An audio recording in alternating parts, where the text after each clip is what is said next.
I've been covering this league since 1987.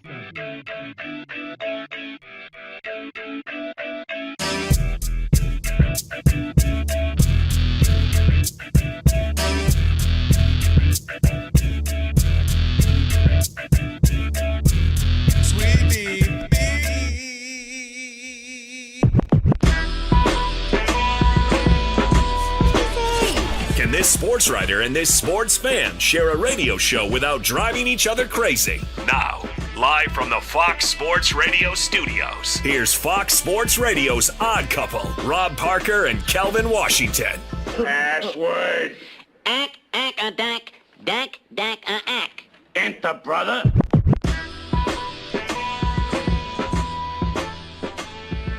Welcome in. And with that password, you now have full access to this very fine radio program for the next 3 hours. Not 2, not 3, not 4. Thank you, LeBron. Not 5. No matter how you listen in, Fox Sports Radio, foxsportsradio.com, the iHeartRadio app, SiriusXM Channel 83. And now, of course, We'll do it live. live on YouTube. Do it live. I'll write it and we'll do it live. Do it. That's right. Do it.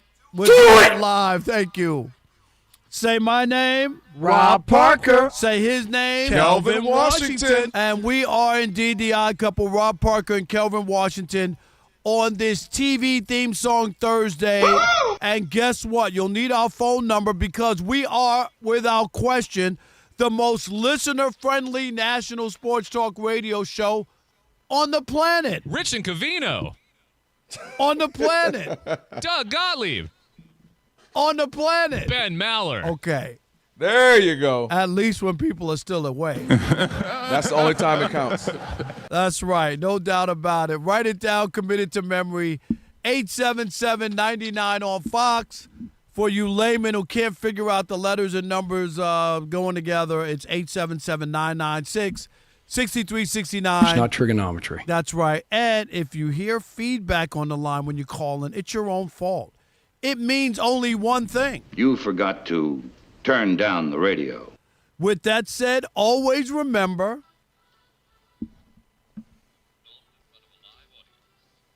Sweetie Beanie. Yeah.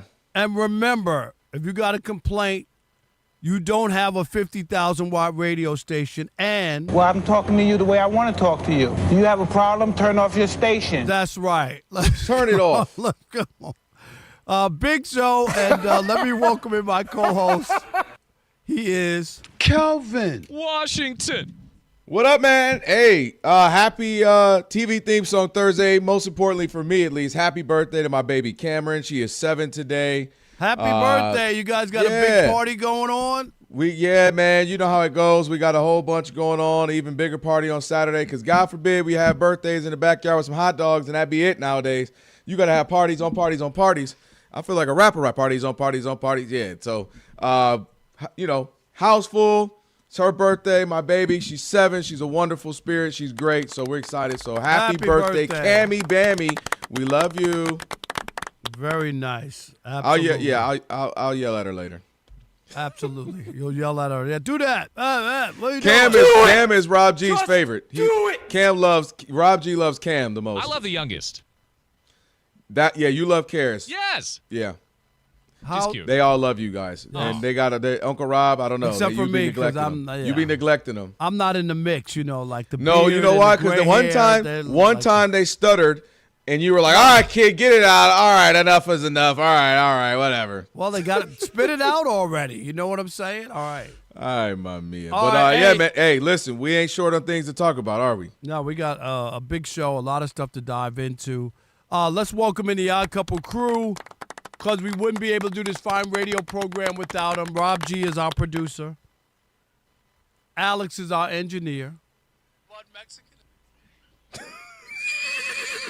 Monty Bolaños is at the anchor desk. She'll keep us updated throughout the program. Never heard of him. And, of course, who is it? Who? Never heard of him. Elijah is our social media guru. Who? Yes, indeed. man, what an eventful day, as Yeah. you know, and just so much stuff going on. And I do want to say getting a new job can be made much easier with Express Employment Professionals. With Express, you'll have a local connection on the job market. So get started at expresspros.com and find a location near you. That's www.expresspros.com. So there's the place to go to get a new gig. Rob G. Oh, yeah. Some people might need it now. The association, indeed, what a bombshell today. Right, the season has just started, basically a couple games under the belt. You know, people are ready to buzz about Wemby and some other players and what's going on, and then all hell breaks loose. Yeah, to put it lightly, hell broke loose. It's a lot that happened. I'm going to try to give you the Cliff's Notes version because it is a lot. But long story short, Blazers coach Chauncey Billups, Heat guard Terry Rozier, and former NBA guard Damon Jones. Friend of our show. Friend of the show, yes. He's been on, Kelvin, a few times. I was going to text him yesterday, and I stopped myself, and I would have been real awkward if I had. But anyway, all three of them were arrested and are being charged for a series of different allegations quickly. Chauncey Billups is alleged to have been part of a illegal poker scheme where they were defrauding people over millions of dollars using X-ray glasses and rigged shuffle machines, so on and so forth, in addition to being implicated in a illegal information sharing scheme with regard to the NBA games, specifically that he was tipping off bettors that players on his team would not be playing because the team was taken. That's number one. Terry Rozier, we already know about it. Prop bets, allegedly, that he was telling people, no, I'm not going to play this many minutes this game, so hit the under on all my bets. That's being alleged with him. And last but not least, Damon Jones, allegedly, not only was he part of the Chauncey Billups poker scheme to defraud people, he also allegedly was tipping off bettors that LeBron James, even though he does not work for the Lakers, he was not an official coach on the Lakers, he was brought in by LeBron as like a special assistant, helping before games. He was riding on the team plane. He was staying in the hotel. He was tipping off bettors that LeBron James, even though he wasn't listed on the injury report, would not be playing, so bet against the Lakers in this upcoming game. Again, this is all fluid. These are all allegations for now, but bombshell being dropped in the NBA. And I'm glad you said that. Everyone is innocent until proven guilty, so we start there. No one's saying anybody's guilty. We don't know. That's why there's a trial and all kinds of other stuff that has to go on, Kelvin. We just put that out front. 100%. Okay? But I'm going to start here. And I'm going to start here because I get it. Everyone's going to say, these guys are dumb and are stupid, right? Oh, you're stupid. You make millions. You're an NBA player. Chauncey's in the Hall of Fame. He's an NBA head coach. He made a ton of money as a player. They're all dumb and all stupid.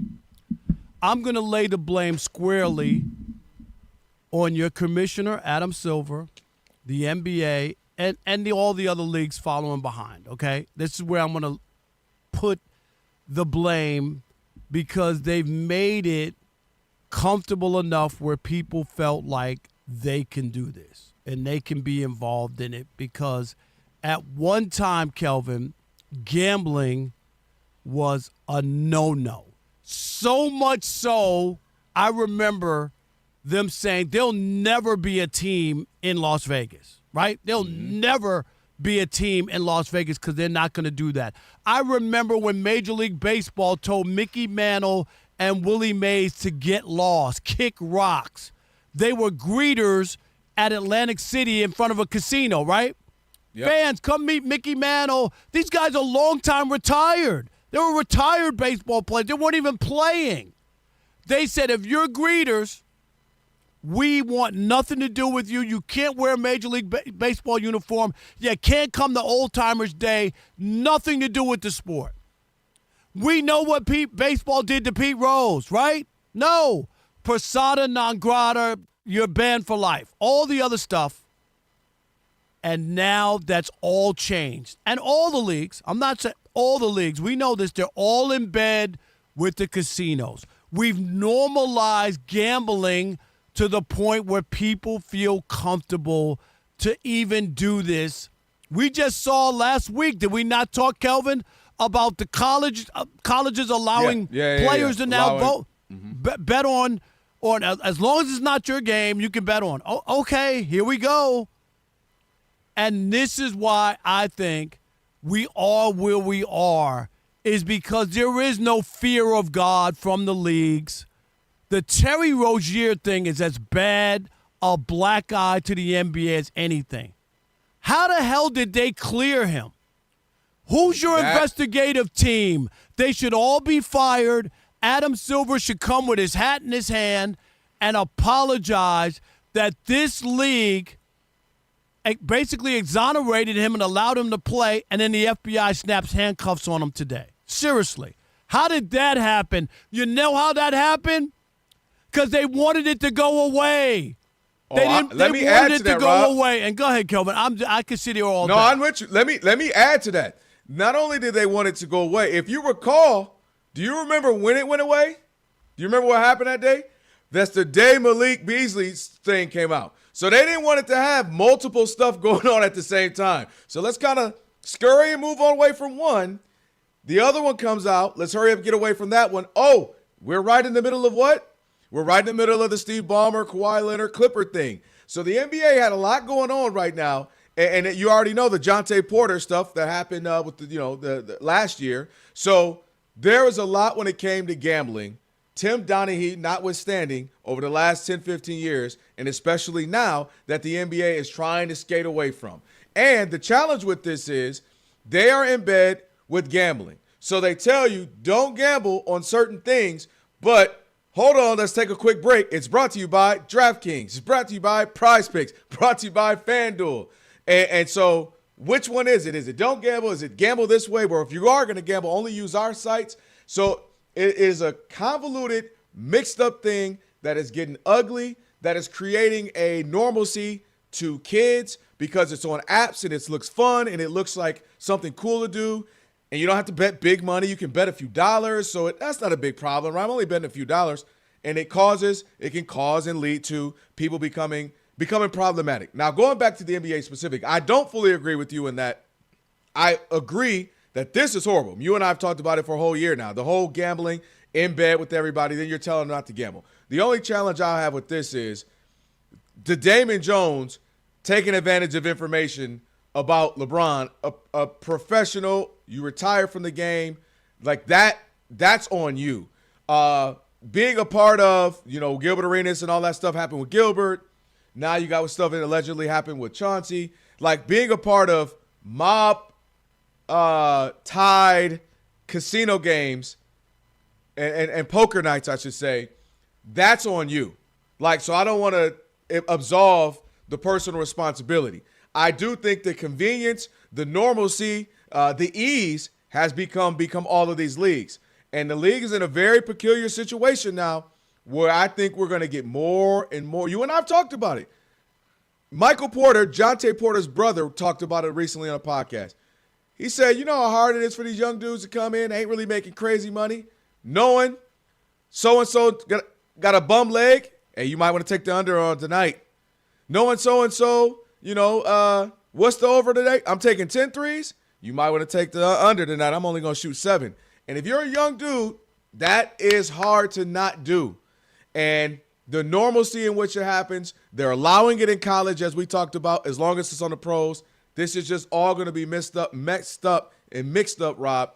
And I think we're going to find where this becomes an epidemic, where we're going to look up 10, 15 years from now, and we have an epidemic of young people turned adults who have gambling problems that they never even thought of this becoming an issue for them. You have in Cleveland, they have a gambling spot inside the arena. It's inside the arena, yet you're telling players they can't participate?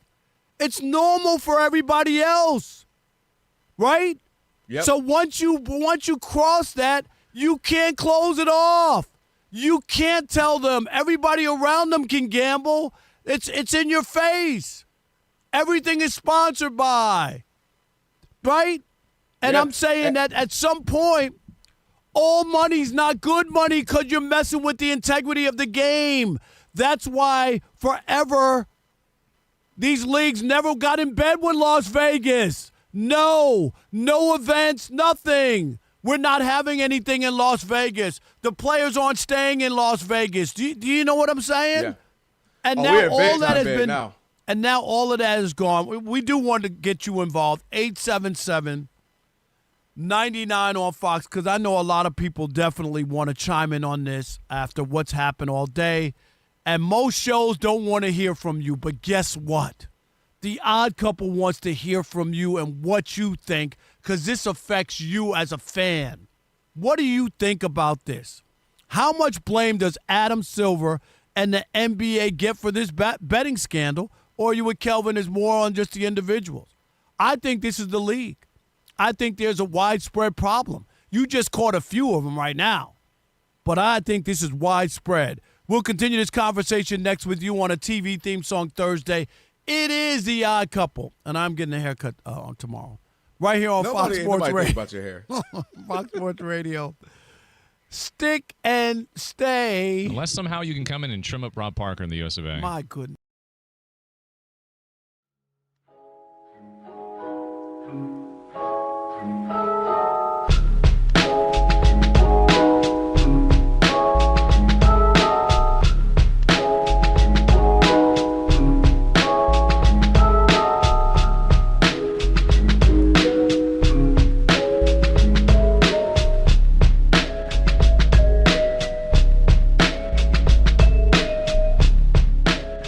The vibes with that situation, talking about LeBron, have not been the best, I'll say. So, again, I don't really want to go too much down that road, but he did. I thought there were times, just looking in the huddle or looking at the bench, that he wasn't as engaged as he typically is when he's out. You don't want to project on the people what you think they're feeling or acting like, but just in the observations I made of his body language was not great. And I do think it was a bit different than what has been in the past in the same situation where he's sitting out.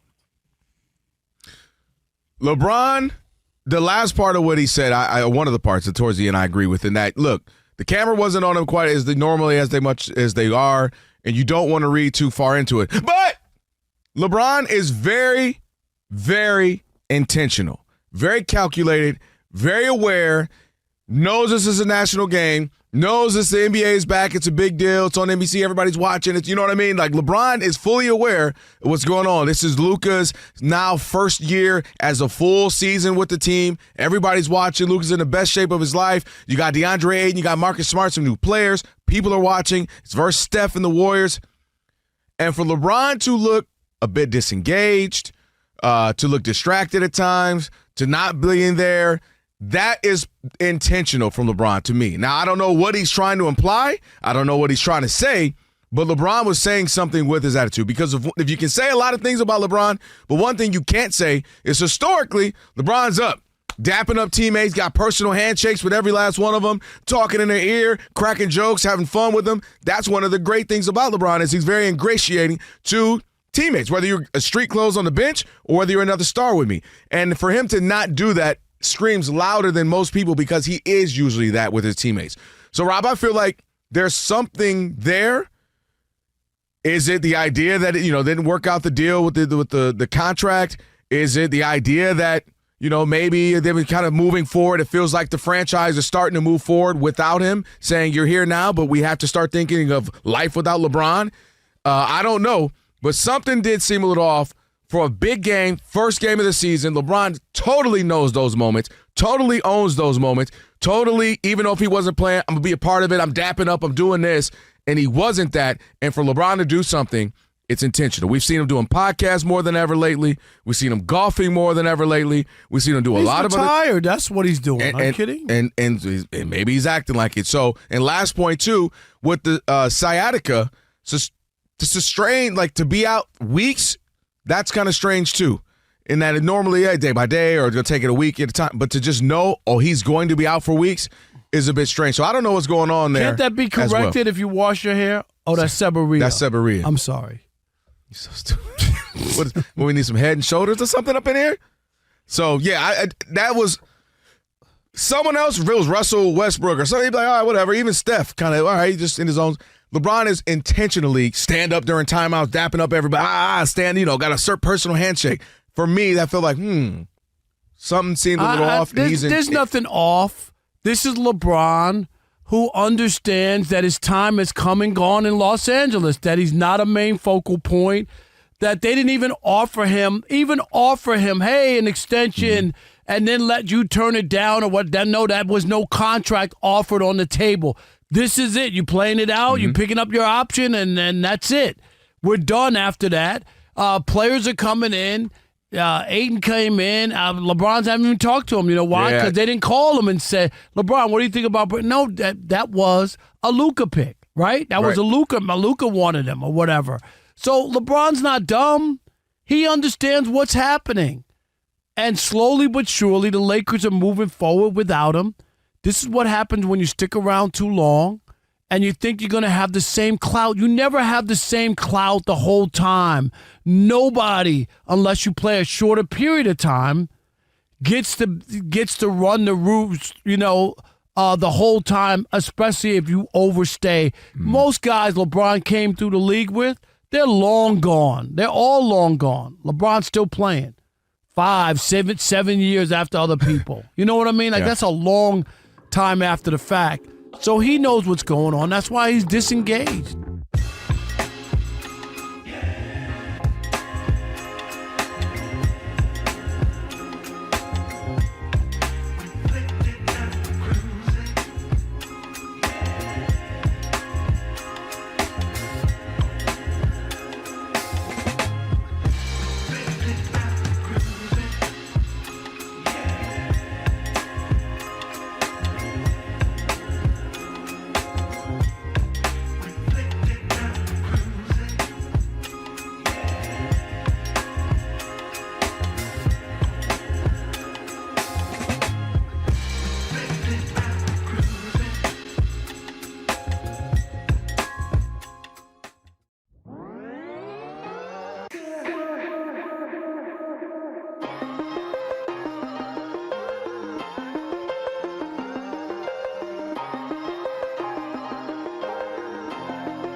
And a confidant. I hit it so good today. And if you threw a party, invited everyone you knew. I did pull out. Fox Sports Radio. It is the Odd Couple. And a card attached would say, thank you for being Rob and Kelvin, the Odd Couple.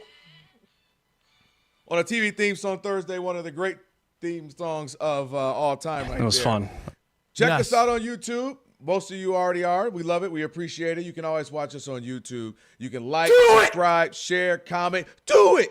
All you got to do is go to Odd Couple FSR, search Odd Couple FSR in YouTube. Subscribe. Make sure you join the Odd Mob. We greatly appreciate it, as always. We got Bill Krackomberger getting ready to join us here in a moment. We'll talk some more of the stuff that's going down with him. Also, Countdown. He's, of course, with Countdown to Kickoff on Sundays on Fox Sports Radio. Rob and I, 877-99 on Fox, taking reaction to all the allegations and investigations and arrests that have come down. Chauncey Billups, Damon Jones, Terry Rozier, and around 30 folks have been indicted. A bunch of mafia families as well. Once you start getting Gambinos and all that, it gets real. Rob, let's take some calls. Who we got? All right, let's do it. Paul in Rhode Island. You're on the Odd Couple Fox Sports Radio. What's up, Paul? Come on, my man. How you doing? Doing great. Listen, this is getting out of control here. I mean, you're going to talk about the gambling world. Listen, you know what? The NFL might be next. You know what? Missed tackles, like I called before, Zebra Brothers referees. I mean, you know what? These brothers make a lot of money. Don't tell me they're not influenced by all these gambling apps that. I mean, you got hosts all over telling people what to bet, what not to bet. What's the point? What's not the point? Paul, what do you think influences them? Right. I'm going to say, Paul, appreciate the call. Yeah, I mean, it's a part – this is what I'm talking about something being normalized. You know, like that's where we are, Kelvin. It's not taboo. It's normal for people. Oh, for sure. And if you drive up to the arena in Cleveland and there's a gambling house inside the arena, how in the world – this is bad? How is this bad? It's. I mean, how is it bad when how? I have LeBron James doing what is it? Is it Prize Picks or DraftKings? Yes. I think DraftKings. Like, you know, and I have all these. I want to say Steph Curry. I mean, these guys, some of the biggest athletes, NFL, MLB, all these guys are doing this stuff. So they're making it again. It's the same thing. We went from a McDonald's commercial to a Prize Picks. It doesn't make it taboo. It doesn't make it feel bad. No, and that's the issue. Jola in Dallas, you're on the Odd Couple Fox Sports Radio. What's up, Jola? What's up with y'all? How are you? What up? What up? Man, doing well. Hey, Rob, I'm on YouTube. That Gucci's hitting, man. You're the freshest eldest citizen I've ever seen. That's crazy. My man. You like that? I just wait till I get my fresh haircut tomorrow. I already know you're gonna be killing them. Ready for the holidays. But no, look, man. The NBA is mashuging up. We call it squeeze penny. That's crazy. He might as well be the WWE. And the crazy part is, it's the second day of the opening of the NBA, and this scandal's what they're hitting themselves with. It really puts a blemish on the league. Look at Wembanyama hooping last night. That's not what we're talking Ain't about. Nobody want to talk about that, right? Right. You see what I'm saying? And it's crazy. The way that they're letting this just sweep under the table, and it's the same recurring names. That's the crazy part. What's his name in Miami? They got DeJounte Porter. They brought up his name, and he's in jail. You know what I'm saying? Yeah. So and these guys make too much money to be behaving like this. Like, how much money do you need? Well, and for the let me say this. Let me jump in right here. Thanks, Joe. Let me jump in right here. Appreciate the call. Money, everybody, let me say this. Get over the money end of it. One of the most gamblingest people we know is Michael Jordan. I think he has all the money in the world. One of the other ones we know about, you got Charles Barkley. He tells you, what does he say? I lose $10 million a year gambling. Like, people with money, it doesn't mean all of a sudden they enjoy the rush. They enjoy taking your money. I get all that. Well, but that's why there needs to be more of an onus on the league to make sure, because that personality, I agree with you, is what fuels that. And these players now feel comfortable. People keep associating with, you have money. It's not that. Some of the most successful people you know love to gamble. Steven in Oregon, you're on the Odd Couple Fox Sports Radio. What's up, Steven? Hey, gentlemen. Thanks for taking my call. Yes, sir. Rob, I couldn't disagree with you more. What happened to us being accountable for our own actions? Are we not adults, and should we not know that this is illegal? So are you saying that if I do this illegal poker thing, then I should blame my employer and not my No, you myself? should not. But when you are in an environment that is lax and normalizes stuff, and Steven, my point is, after Pete Rose and when baseball threw the book at him, I want you to name the next guy that got banned for gambling in baseball, because they made it very clear that the biggest star in the game was sacked and banned for life for doing something that messed with the integrity of the sport. And what I'm saying to you is the NBA, just like the Rozier, where they wanted to sweep his investigation under. How in the world did they clear him to play, Steven? And he had handcuffs today by the FBI. Tell me why that happened. How in the world did that happen? Because the NBA wanted to look the other way. That's my point, is that shouldn't have happened. Again, we are an adult, though. And Am we I should know right that or this wrong? should not be Explain happening. the NBA to me and Rozier. Can you explain that? How did they clear him? That's my point, Steven. Thank you. No doubt. Hey, great calls. We appreciate it. Obviously, we got a lot more on this. We'll continue the conversation right now. We got Bill Krackomberger getting ready to come up here in just a moment. Monty Bolaño is going to get you set on what's trending. Hey, Monty. Hey, fellas. Monty, I bet that this is a good update. You should bet. All of my updates are good. Guys, that story is quite interesting. And I wonder by the end of it how much more is going to come out. But it's quite interesting. Oh, tip of the iceberg. This is just the tip of the iceberg. Exactly. I agree. I really do. This is just the tip of the iceberg. Yeah. I mean, listen, later on in the show, Monty and Rob, we're going to talk about the timing of this. Ooh. Because, I think that plays a role into all of this. Oh, okay. So I like that. This is definitely the tip of the iceberg. Well, aside from that, there is a doubleheader today in the NBA. Thunders and Pacers, that's going to tip off at 7:30 Eastern time. And then the Warriors are going to host the Nuggets. That's going to tip off at 10 Eastern time. But it's also week 8 of the NFL. That's going to kick off from SoFi Stadium as the Chargers will be hosting the Vikings. Kickoff is at 8:15 Eastern time. Chargers left tackle Joe Alt is officially active. In other NFL news, Philadelphia Eagles wide receiver A.J. Brown sat out practice again with a hamstring strain. Buccaneers quarterback Baker Mayfield, he was upgraded to a full participant in practice today. As for Ravens quarterback Lamar Jackson, he was limited in practice for a second straight day with his hamstring strain. In soccer, Inter Miami and Leo Messi have agreed to a contract extension through 2028. And a developing story coming out of the Dodgers. I don't know the details, but it doesn't sound very good. Dodgers pitcher Alex Vesia has been away from the team for personal reasons. He's been placed on the family emergency list as World Series starts tomorrow in Toronto between the Blue Jays and the Dodgers. Back to you guys.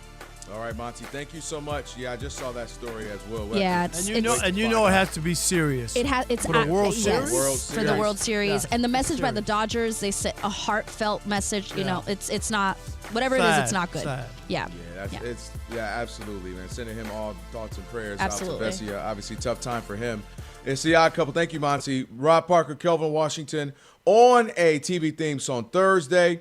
We got Bill Krackomberger getting ready to join us here in just a moment. We'll talk some with him. Look at professional sports better. Look, there's a whole bunch of conversation being had with this one, Rob. But going back to what we were just saying a minute ago before we get to Bill, and let me know when we have him. We got him? All right, we got Bill now. Let's get to it. Bill Krackomberger, of course, professional sports better, co-host of BetMGM's Countdown to Kickoff on Sundays from 10 a.m. to 1 p.m. Eastern Time on Fox Sports Radio. Bill, appreciate you joining, man. Bill? How you doing? Hey, how you guys doing? All right? No, I'm over actually at Park MGM, and if you guys ever get a chance to go over to Park MGM, they have one of the greatest steakhouses in the United States called Vivette's with a B, old school Chicago style steakhouse. It's like walking into the 20s. That's all I can tell you. It's all right. Well, you know I love the steak, so definitely that's somewhere for me, Bill. Yeah, No doubt we'll about it. put that on the list. I'll be in Vegas in a couple weeks. But, Bill, I mean, the shockwaves through Vegas today. I mean, come on. Like, seriously, the FBI's involved. Current players are in handcuffs. What was your take when you just heard the news? You know, I heard early this morning, and I go on a show downtown at Circa in the morning. I heard about it right away. And I just was kind of shocked, but I wasn't shocked. I'm shocked by the stupidity of players that make millions of dollars a year that would actually risk themselves for such small amounts of money. But I'm not shocked at, there was a recent Major League Baseball pitcher that had a situation where he was throwing. Yeah, that's right. Or he was, first pitch. I mean, okay, of course that's really unethical and that's terrible that he did something like that. But he's making $800,000 a year. You're talking about a guy making $25 million a year, $24.5 million a year. I just can't believe he would do something so stupid like that. I really can't. And to see it happen, it's such a sore spot and such a black eye on the industry. It was definitely done purposely because of basketball season was starting too. I think that's a no-brainer. But you get more attention if you do it in the off season, and I get it. And you're trying to, push the hammer down on this situation and get people's attention, and they got people's attention. I do want to ask you, and Kelvin, I'm sorry, let me just follow up. Go ahead. Just the idea, Bill, Kelvin and I have said this on the show. The prop bets have to stop because those are the ones, to me, that are very easy and very I might not bet on it, but I could call friends and family and be like, yo, if my over-under tonight is 7 3-pointers, trust me, I will not have 7 3-pointers tonight. and you guys could load up, and I'm not have to lend you any money. I don't have to give you any money, but I can help you. Well, to be real blunt, though, I bet NBA, NFL, and even baseball props every day. It's not an efficient market like an NBA or NFL side is. I know I can actually just follow the socials, follow the beat reporters, and I can get a better grasp on an NBA player, how they're doing on the sidelines, how they're warming up, situationally. Let me just tell you, even me, with all my connections, I'm just going to be real blunt. I can get down maybe, I don't know, $3,000, maybe $4,000. The sports books don't take any big bets on it. I can walk right to the counter right here where I'm at, and they're going to take $500 on an NBA prop bet. However, if I want to bet on the Lakers, how much money you got in your bag? You got $200,000, we'll take it. So I really don't know about what they're saying. Like, I don't know how. Well, somebody did bet $20,000. They said it was a $20,000 that was bet on it because you could spread it out amongst other. You know what I mean? Not make it that I obvious. have to see it to believe it. That's what they said. It was over 20. Every single day, Bill Krackomberger is betting NBA and NFL props during their respective seasons. I'll tell you right now, I have a good amount of places here in Vegas that take my bets, and I just know what they take a maximum bet in these casinos here. Now, what is it? What is the maximum? So you can't. If I went and you had $2,000, they wouldn't take it. No one's taking $2,000. Westgate and Circa's the biggest two in town here. They're taking $1,000 each, and that's always been the case. It's not like now they're only taking $1,000 because of the story. That's what they've been taking always. Now the big. So why even have it if it's not that big of a money? Why even have it then? If you're telling me that it's not a lot of money bet on it, then you could eliminate the prop bets, Bill, can't you? Yeah. They could. You have a valid point. Okay. You know, I did about 7 different interviews today. This is why you guys are geniuses, and I'm not going to say nothing bad about anyone else earlier. Nobody out of the 7, you're the first guys that said, why not just eliminate prop bets? You're the first guys. All right. We've said it. Yeah, Rob and I talk about this all the time because the ease in which, and now you have kids and the access to it. It's almost like a video game. It's almost fun, right? It's just, I could throw $10 on this, and to me, it's where it becomes problematic is because it can potentially spread, and because something that's habitual for young people. Let me ask you though that I want to go to the other side of this, the information game. Let's look at it like politics. You know, it's illegal if I do it, you do it. But if a politician does some inside trader, it's just like, they just got inside information. How does that work with the information? Like Damon Jones can tell, hey, LeBron might not play tonight. But like you said, a reporter might be able to say, like, how does that all work in Vegas? Who you know to listen to, who you can and you can't? Well, let me just tell you, you're talking to someone that does a show on the weekends, and I interviewed the head of trading for our sponsor, BetMGM. Now, he knows me. He knows I'm a good-sized bettor. Let me be blunt. I have 6 figures in my MGM account. I keep it in there just for betting. He knows that. I bet max bets on everything. And I'll just tell you, listen, inside information I've always told kids. I've always even told the traders. That's kind of BS. Listen, I am in tune with so many things. I hate when I hear at the end of a game, that was fixed, that was fixed, that was fixed. However, today does show there is certain guys with knowledge, and I was probably proved wrong. But I'll tell you one thing. I have never, ever been told, hey, this is inside information, this is going to win. That's not the way. We work on analytics. We work on information that is based on our models, and it's not based on inside fixes and information. I still don't this is an isolated incident. Donahue was an isolated incident. Yes, it does happen. And I'm not saying it didn't happen in this situation, by the way. But to drag all these NBA guys for playing poker and stuff in a game, I mean, there's poker games all over the country being played with famous celebrities and famous, not only athletes, but celebrities too. Yeah, but do they have cameras and it's a fix and everybody at the tables, that's a different poker game. I get what you're saying. That's the issue. Yes. I know it is. And if they are proven guilty that they were bringing people in, to lose their money to wise guys and stuff, they absolutely deserve to be penalized to every penalty of the law. I'm not saying that, but I just think it's a little bit overblown a lot. I think whenever you see a bust, let's say you see a bust, and they put the OG word, the organized OC word, organized crime, they always say this is $50 million a week. Well, maybe $50 million was being bet, but only 1 or 2% was being held. They just kind of make things and blow them out of proportion. But however, my platform is responsible gambling. I don't want kids gambling. I don't want kids seeing it. Whenever I go to Yankee Stadium or whatever, I see left field, center field, right field ads for the big sports books, and I feel bad for the kids who have to go through that because I went through that. I was gambling at a young age. I know what it's like to gamble and get yourself in trouble at a young age. So I don't want the kids to go through any of that kind of stuff. And I preach that constantly on my socials. I just interviewed a guy that lost $350 million. I got 4 million hits on Instagram. He lost $350 million. He flew in town last week, didn't interview me to show people what gambling does. He doesn't have $1 today. Not $1. Terry Watanabe. Yeah, he don't have $1 today. That is crazy. And the thing, we always got to remember, there's legal gambling and there's illegal. You know what I mean? There's two different ones. And when things are legal and done the right way, people have a right to do what's legal, but not illegal. And I always want to make sure we say that. And if you do it right, and you're within the confines of the law. Yeah. Yep. All right. Hey, Bill, thank you. We appreciate you, man. Thank you so much. I'll say it again. I've been on a lot of shows today. You guys are sharper than anybody. You really are. Great job, guys, and look forward to talking to you guys again. Thank you. Appreciate great it, Bill. insight, Bill, man. You really helped us out here. Great insight. Appreciate it.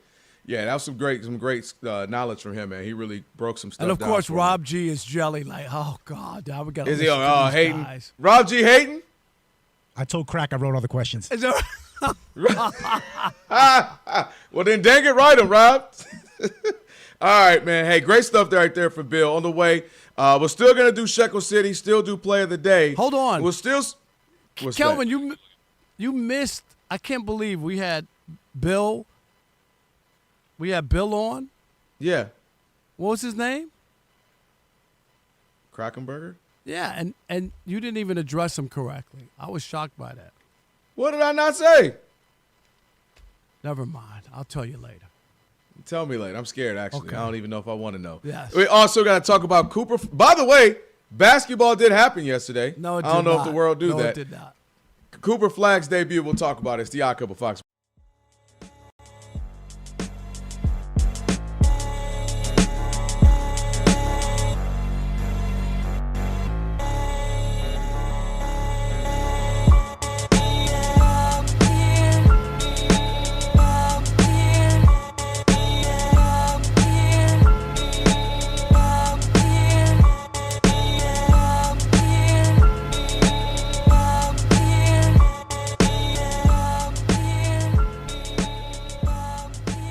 I'm convinced.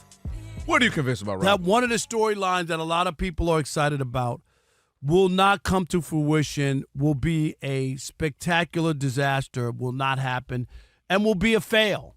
What you talking about, Willis? That's Kevin Durant and the whole era in Houston, and that they're going to the finals, and he's the missing piece, and they had the young pieces, they have the coach, and all that other stuff. I think the West is extremely tough, number one. That's true. Number two, I don't know if his showing up in Houston changes the dynamics of the young team and what they had going, because he's such a great player, and there's no way that you keep playing the same way when you add him to the mix. And then number three is we've seen this guy get hurt without contact. I don't know if we can trust him to stay healthy for an entire season. And lastly, this will be the third stop where his train derailed. This is just who he is, and the idea that he's a vagabond and he's just going to go to team. Like, seriously, Kevin Durant has been on so many teams that there isn't really a team that you should, erect a statue or have him attached to. Like, he's been to too many teams. And I'm the last two stops, brutal. The one in Phoenix where everybody was ready to crown them. Oh, my God, who are you going to stop? Devin Booker and KD and this and that. Disaster. Did not work out. And unfortunately, I believe it will not happen in Houston as well. Like Charlie Murphy said when he was doing the sketch on Dave Chappelle. So wrong. Let me tell you why you're wrong. You listed 2 to 3 reasons why it's going to work. So, number one, when you start to look at the statistics for the Houston Rockets and what they did bad or what they did good, let's start with the shooting. The main reason why they struggled against teams was offensively they didn't have a go-to bucket getter. And they also struggled from 3. They were near the bottom of the league in the three-point shooting. They were near the bottom of the league in free throw shooting. Okay, and they were near he's a the bottom. three-point shooter now? Yeah, one of the greatest ever. 50, 90, 40 pretty much every year. And in field goal percentage, they were also low as well. And clutch three-point percentage, they were only 24%. So they're very low when you needed a bucket, you needed a shot, you needed to knock down free throws. You literally bring in the best guy aside from maybe Stephen. He might even be better when you come to the mid-range as far as getting me a shot, whether it be mid-range, three-pointers, free throws, it doesn't matter. So you bring that guy in, a 7-foot walking bucket. So that's where I disagree. It's a perfect fit. You brought up Phoenix. Let me tell you why Phoenix was a horrible fit. Because Phoenix had the same guy. Bradley Beal doesn't do much unless he's got the ball in his hand. Devin Booker, quality player as far as he can distribute the ball a little bit, but he's that best. failed before Bradley Beal got there. But there he's best before he got there. Because there's my other point coming up. They had 3 guys who all need the ball to score, and they couldn't do much. Not great assistment. They're not great down defenders. Not going to say, hey, tonight I'm going to get 12 points and get 12 rebounds. That's just not what they did. Houston has that. They got guys who all I want to do is play defense. They got guys who all I want to do is muck up the game, play hard. Other guys who I'm going to drive the basket. So it's actually a much better fit. The reason why when they had Devin Booker and Kevin Durant, it didn't work, they didn't have any depth. They gave up all their depth to acquire Kevin Durant. Houston, that's what they have, so much so that they might be able to sustain. This is the hardest part for them to me. They lose Fred Van Vliet. Easy for you to I know, say. right? Fred Van Vliet is a big-time loss because of veteran presence, big shooter, shot maker, and just that kind of guy who can calm the offense. Losing him is big. I'll give you that. The only point you made that I will concede and give you is Kevin Durant's health over the last 5-6 years. He has been known to miss a game, miss some parts of a season, miss a third of a season. Oh, you act like you poo-pooing that? No, I'm with you on that. So I'm saying that part, there is an issue or concern with that. I'll give you that. But as far as just quality of the player, fit, to me it's perfect fit. The guy they need. They got Amin Thompson, who's going to be probably an all-star this year or next. You got Şengün, who's one of the better post bigs down low. Have you looked at the division, the Western Conference? Oh, the conference is lit. I told you that. Okay. No, the conference is So packed. you have them. You got the Rockets going to the finals. No, the Rockets go to the finals. I think I'm not quite there yet to see what's what. But no, I'm saying I fully expect them to be a good, very good team and hard to beat. No, that's not why. They got the perfect mix. But that's not why they brought him on, and that's why you missed my point. My point is you don't bring Kevin Durant to your team to be a good team and to be in the mix.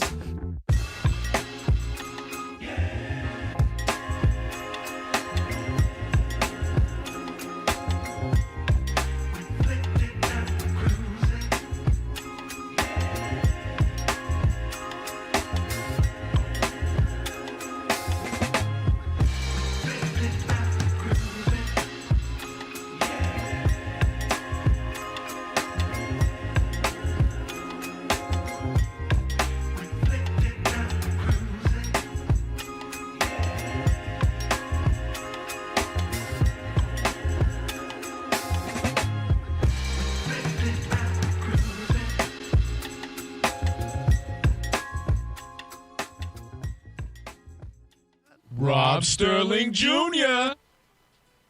Did you know that, Kelvin?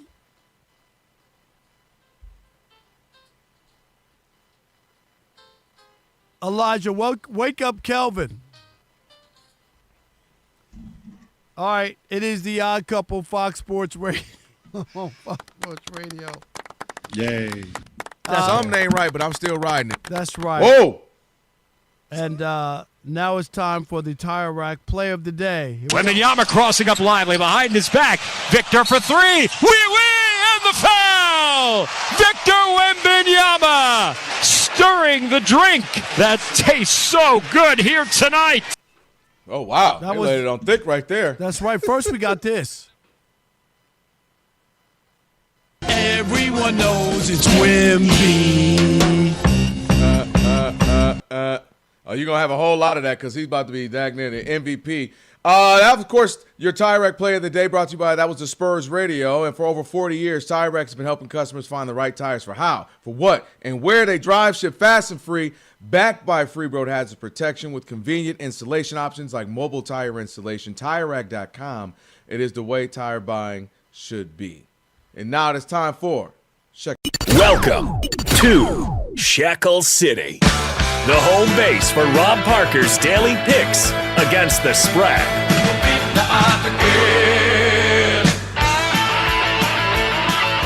Yeah, we can do Shackle City because I don't know, feel a little off today. It doesn't feel off if you're doing legalized gambling and you don't play in the league and you're not giving insider information. Okay, so I don't have an issue with that. Don't tell nobody your swipe finger hurts today. Don't tell me that. I don't want that inside information, Rob. I ain't paying for that. There you go. I don't want that. You was swiping, picking that. Oh, man, my thumb, I got a little carpal tunnel today. Here we go. 1-2 last night. 47-45 is my total. 47-45, still over 500. Tonight I got the Chargers -3. Go Chargers. They're hosting the Minnesota Vikings. I got the Denver Nuggets +1.5 at Golden State. And I got the Pacers +7.5 against OKC, who's coming off of playing opening night. Yeah.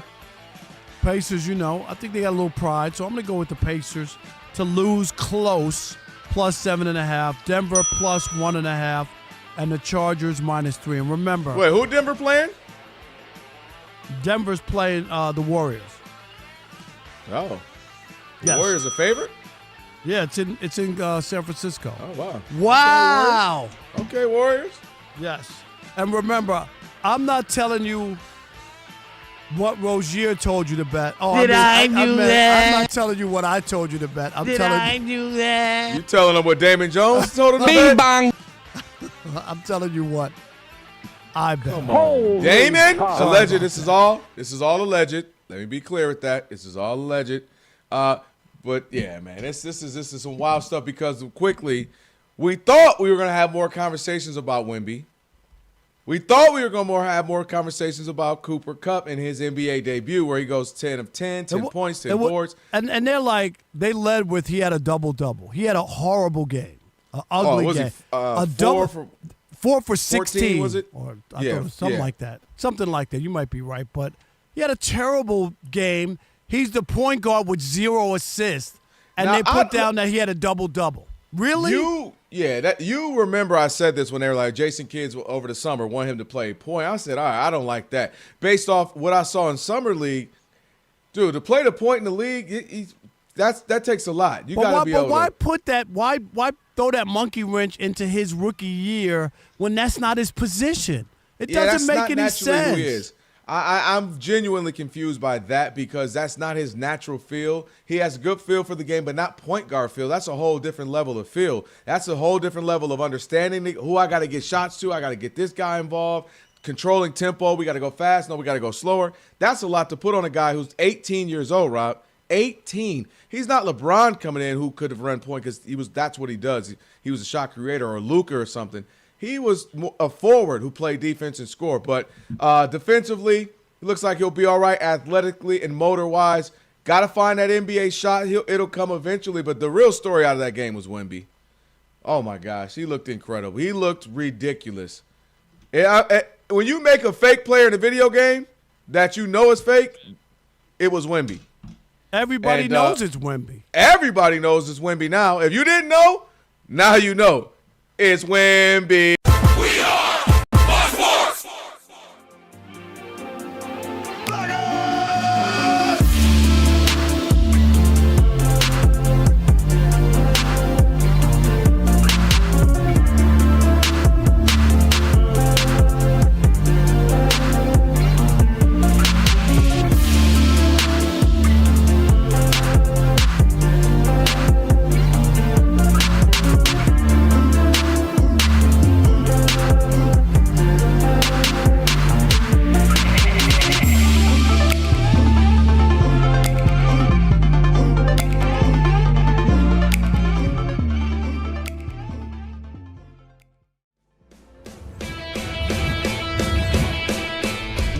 up? It's two pros and a cup of Joe, Fox Sports Radio. You ready? Yes. I'm Colin Cowherd. This is The Herd. You are listening to The Dan Patrick Show. It's the odd couple. You know what time it is. Let's get it. Fox Sports Radio. Bigger, bolder, and better than anyone in the game.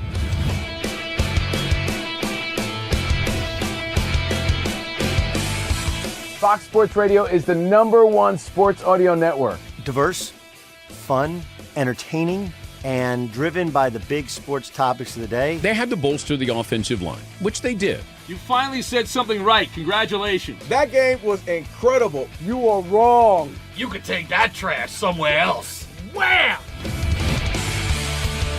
We have a very special connection with our audience, our listeners. People feel that friendship. And I appreciate y'all so. I love it. It's all for you. Thank you. I'm your favorite fan. Thank you. Love you. You're very talented. You're the best. Thanks for taking my call. Sure. Great show. Thank you, Jim. You sound like Joe Pesci. How am I funny to you? I can't help but notice that the W-2s for the quarterback look a lot higher. That's because we're worth it. You gotta be kidding! He never was an elite quarterback. This team is unstoppable. He made the right call. You know that's right. LeBron James is a legend. No, he's not. He complains all the time. You say Brady's the greatest quarterback of all time, but Eli Manning beat him twice. Wrong. Wrong.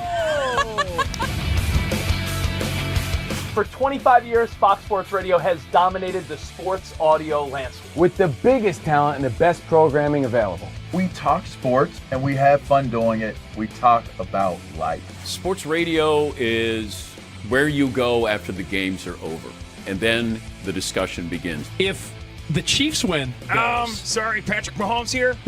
What do you mean by if the Chiefs win? It is live. It is unscripted. No other medium can touch that. And that's what makes it special. Yes.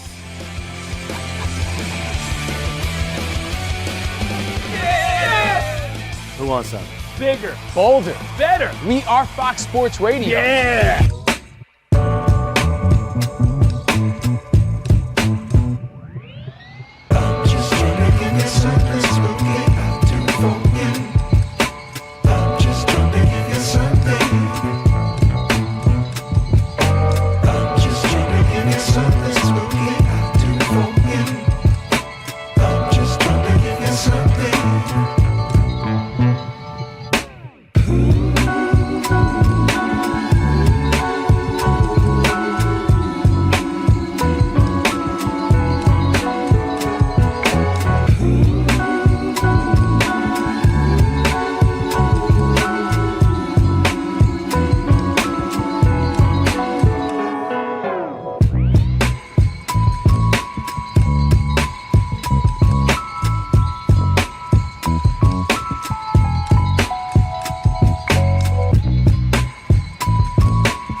Week 8 of the NFL kicks off at 8:15 Eastern time from SoFi Stadium as the Chargers will be hosting the Vikings, and Chargers left tackle Joe Alt is officially active. In the NBA, the Pacers have the early lead over the Thunder. It's 13-12 halfway through the first quarter. Shai Gilgeous-Alexander leading the way for OKC with 8 points. Still to come in the NBA, Nuggets and Warriors. That tips off at 10 Eastern. The FBA has arrested Hall of Fame player and Trailblazers head coach Chauncey Billups along with Heat guard Terry Rozier for their alleged involvement involvement in sports gambling schemes and illegal poker games backed by the mafia. In baseball, the Dodgers announced that relief pitcher Alex Vesia will be away from the team as he deals with a personal family matter. They did not provide a timetable for his return, but he could be placed on the family emergency list. In the NHL, the Penguins are up on the Panthers right now 1-0 after the first period. Islanders over the Red Wings 2-0 after the first period. I'm Monty Bolaños.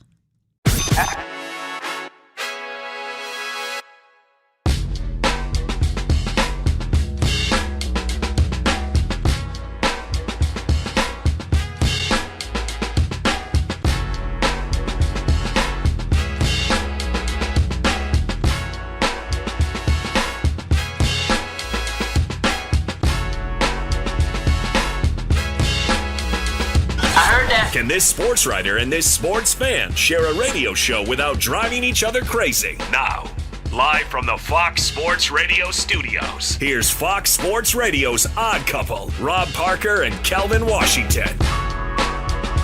Hour number 2 here on the Odd Couple on a TV theme song Thursday. Rob Parker, Kelvin Washington. Be sure to check out our brand new YouTube channel. That's right. You see me right here. We're live. It's simulcast. Do it live! Thank you, Bill. That's right. Check us out on video. Just search Odd Couple FSR on YouTube. Again, that's Odd Couple FSR. Be sure to hit the subscribe button. Don't stop there. What about the thumbs up? The thumbs up. We'll take the thumbs up icon and comment as well. Let us know which one is more odd. We already kind of figured that one out. Check out the Odd Couple on our new YouTube channel. Just join us right now if you want. It's Odd Couple FSR and subscribe. Don't forget the college kids. Yeah, we're going to let the back door open. They'll sneak in, grab some food.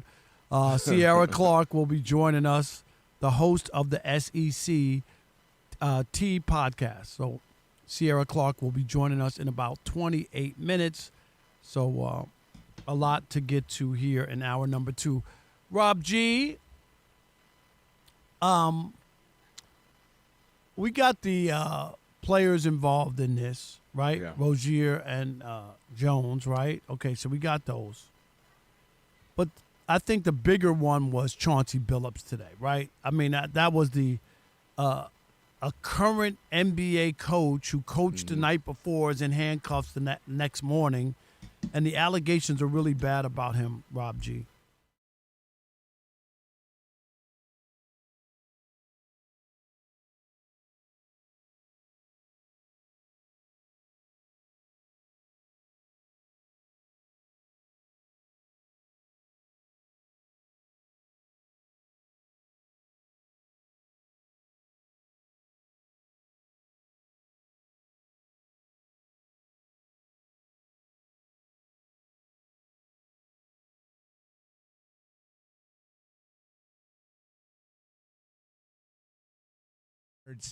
As a way to get millions of dollars from what people they termed as fish. We're both shaking our heads. Right? I mean, sounds like some Ocean 13 stuff, don't it? This is like Just a some movie script. And if you were on Twitter and you saw what these X-ray marked cars things, you're like, it can't be that easy. Apparently it was. So that's number 1. Number 2, and this is one that people have inferred and figured out on their own, in the Terry Rozier indictment, Billups is not listed by name, but there is a person described in the indictment that is a former professional player who played from 97 to 2014. Who would that be? Right, and that he is a current NBA coach, that he is currently residing in Oregon, and, we'll see who that is at a later point. And his nickname is Mr. Blank Shot. Yeah, exactly. Okay. What is this? Jeopardy? Am I supposed to say, who is Chauncey Billups? Exactly. And Y'all so, giving me all the clues? In that portion of the Terry Rozier allegations, it mentions a person in Oregon who was relaying information to bettors that his team was tanking, that X, Y, and Z players would not be playing later this week. So if you wanted to bet against us, now would be the time to do it. This was all, of course, before the injury reports were made public, so this was insider information. Unbelievable. And I got to say this. Yeah, that is just damaging. all of it, and even the bilking the people with the phony poker games and rigged and all that. If all of this is true, I don't know how you come back from this from the standpoint of being involved in basketball, the way people feel about you, despite what you did on the field. You know what I mean? And he earned all of that. He was a hell of a player. I covered all that with the Pistons. Yeah. He was tremendous. I mean, he's the MVP of the finals. They beat Shaq and Kobe and 4 future Hall of Famers, Karl Malone, Gary Payton. I mean, all of that. And in 2024, this past year, right? Yeah. He was inducted into the Basketball Hall of Fame in Springfield, Massachusetts. Kelvin, I don't know how you could do anything, and obviously we say if convicted, so let's leave that there. Correct. These are all allegations. No one's saying he's guilty and should be thrown under the jail, any of that. But he would have to come out of the Hall of Fame if these allegations are proved or he's convicted of these allegations. I don't know of any other way how he could be involved or how you could honor him in this situation. It pains me to say, you mentioned that 2003 when he got there, was it that 10-year runner, give or take, he had. I was there, like you said. I used to work at WDFN, the sports station there. I was just getting into my career and I was there going every to night. The games. Yeah, I'm going to the games, setting up the booth for our radio. Got the Rob Parker and Kelvin Washington in the future.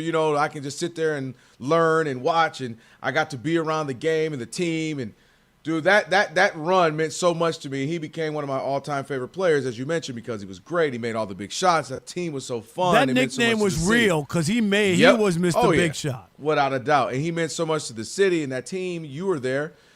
So it pained me when I saw that this morning, anchoring the news, my phone, and it sees his face. Of all the faces, just didn't feel like that would be the face you would see. You couldn't believe it, could you? No, I'll be honest. You were there. There's nothing. You didn't hear anything about Chauncey except good dude, this, that. And again, this is all alleged. We don't know. We hope not. But as things are right now, to go back to the point of the conversation, you absolutely have to take somebody out the Hall of Fame, because if this were just rigged poker games, as bad as that is, that's separate from the NBA. That is why we have federal investigators, criminal investigators, state, investigators, all these different type of investigators and police officers who can handle that. That is separate from the NBA, especially considered, he's no longer a player. Obviously, he's a coach, but you could say that's nothing to do with us, because people get pulled over, people have other domestic violence, people have substance abuse. That people have personal live issues. I agree to a certain extent. I don't think you could look at him the same way of cheating people out of money, knowing that the games were rigged. I know. Well, but what I'm saying is, I don't think that's pull you out. That could have been kept you out from getting in. I'm not going to use that as pull you out. I'm pulling you out. I don't know how I feel good about Chauncey Billups at all if I know that he was a part of the mob and the mafia, and they had rigged games to bilk people out of money. I'm just being honest. I'm not questioning. No, I get your morale. I'm with you. What I'm saying is the NBA, I have to go, like, where do I draw the line? That's nothing to do with me, meaning the entity of the NBA. But according to that, all right, so now I don't want to get into hypotheticals, but somebody could do something heinous, and because it wasn't done because of basketball, you still would be okay with it. He should stay. What in the I'm Hall of saying Fame? is, because if he presents a challenge to where I draw the line, like someone who's in the Hall of Fame right now, like you said, I don't even want to use a name. Player X is in the Hall of Fame. Come to find out, he beat his wife pretty bad, and come to find out he does it regularly. Do you go and then now pull him out? You get what I mean? That it becomes a slippery slope when someone does something criminal, and where do you pull? The reason why I would pull him out is because this had something to do with the NBA, if this, what is alleged, actually happened. Because you are telling guys, hey, I ain't playing him tonight. Hey, we're tanking.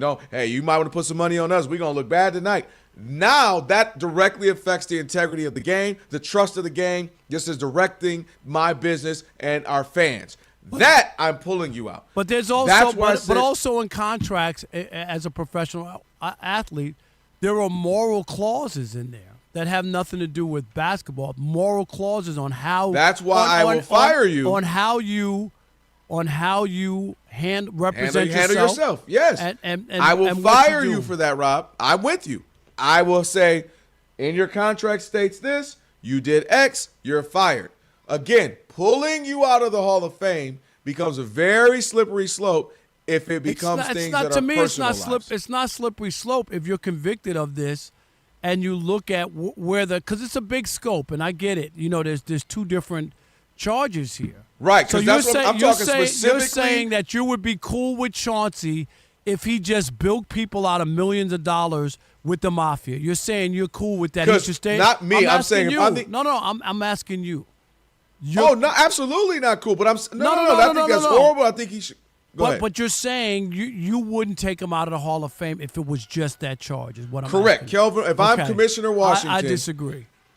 Because what I'm saying, I would be disappointed. I wouldn't book him for events. Blah blah blah blah blah.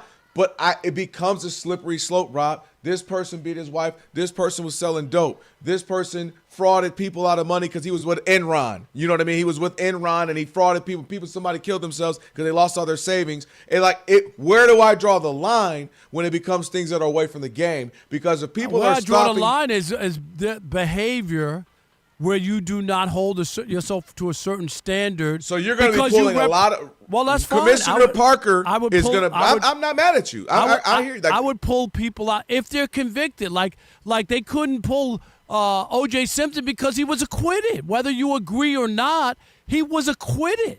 Okay, but then he was found guilty of the civil. So you get what I'm saying? So it becomes that's why I'm saying I wouldn't want to have to become the judge, jury, and the executioner on every criminal thing that someone's convicted, because I have thousands of people in my Hall of Fame, which you pick the league, and every year someone DUI, car crash, killed somebody, this person, and it's I just don't know that. I mean, you say that, but I don't know if it's that many people that you're making the case that they have all these other skeletons and they're still in the Hall of Fame. I'm just saying, I would have to. You would have to give me some examples, because I'm not saying that there's nobody, and I'm talking about like they're just got into the Hall of Fame or whatever. They're in the Hall of Fame. They're alive, and they do something where they get arrested as an NBA coach. You just coached the game the night before. So I got here's an example for you. You get arrested, yeah. Lawrence Taylor. You and I both agree you could make a case he's the greatest football, not just defensively, period. Brother had a wild pass. Ain't no secrets. Something comes up now. He back out on the street. Michael Irvin, wild pass. Things happen. Do I pull him out because of the White House? Remember the White House? Something, he done went back to the White House, Rob. Again, this is all hypothetical, just using an example to with Rob. I then pull them out? You get what I'm saying? Like it becomes difficult. I think you have to look at the offense, what's happened. If you're convicted of a crime, if you're sent to prison, I think you have every right. If it's he said, she said, and it's resolved and there's no criminal, time or whatever, Kelvin, then you have a better argument. You mean to tell me in handcuffs that Chauncey Billups coached one night and the next night he was in handcuffs and now he gets convicted? We're just talking about hypothetical. Right, and you still think that him being in the Hall of Fame is cool. I don't know if that's cool anymore. I'm not cool and I'm not happy, but I don't want to just start a slippery slope where, again, I'm now judging every single thing. I'd rather. But that's what you do when you put people in the Hall of Fame. You judge them. Right, but I've already put them in. But you judge them. But now, Rob, I've judged you to get in. Now I'm judging you. You got in at 25, 35, 45. Now I'm judging for the next 35, 45, 50. If you live a whole life. Yes. Oh, no, yes, you are. See, yes, you are. No, yes. No. Because if somebody did all our due diligence to get you in. If somebody did a heinous crime, Kelvin, you wouldn't have this argument. You wouldn't. And I could give you a horrible example, and you wouldn't have this feeling. You wouldn't be like, oh, well, we put him in, and I know he just did this, and he's going to jail for 30 years, and it was really an awful thing that happened, but we already put him in. Really? Really? Yeah, I'm because now it's too subjective. What's the line? You say this, someone else says that. You say this. Well, I say if you got a DUI and you hit somebody, that should be out. It becomes too subjective. What is the line that you would then draw? He beat his wife. Well, I mean, I guess it's not a big deal. It was only one time. Well, other people like, oh, that's domestic violence. You get what I'm saying? This man killed dogs. Nah, well, it's just dogs that weren't people. Was he put in jail and convicted? Yes, he was for dogs. No, I'm talking about. And I'm saying if I was using Vic as an example, it has to be to me of that ilk, like a conviction that would stop me. I'm just saying that becomes not a slippery slope, and you can become convicted. And there's a lot of things that will become slippery slopes if you open that can of worms. To the other side of that with Chauncey, if it is alleged that he was, telling people about the games and don't put the bet here, I'm not playing him, we're tanking here, then now I'm pulling you out. 877-99 on Fox, 877-996-6369. If the allegations are true, should Chauncey Billups be removed from the Hall of Fame? We'll continue that conversation next with you. This will be interesting to hear from people. I really want to hear where they are on this. It is The Odd Couple on a TV theme song Thursday. Rob Parker, Kelvin Washington, right here on Fox Sports Radio. Stick and stay. Because we all know that Paquito Parker does not lie in the U.S. of A.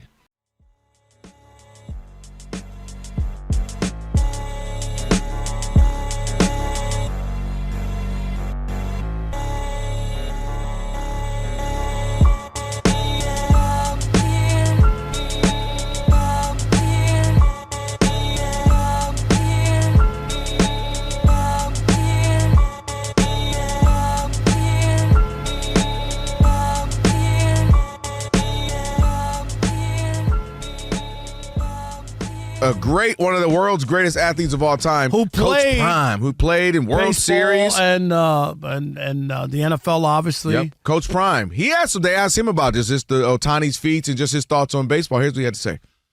He went through 6 innings, struck out 10, and then hit 3 home runs in the same game. That is ridiculous, man. He did what? 6 innings, struck out 10, and then went 3 for 3 at the plate and hit 3 home runs in a closeout game. Can they just hand him the MVP during the game?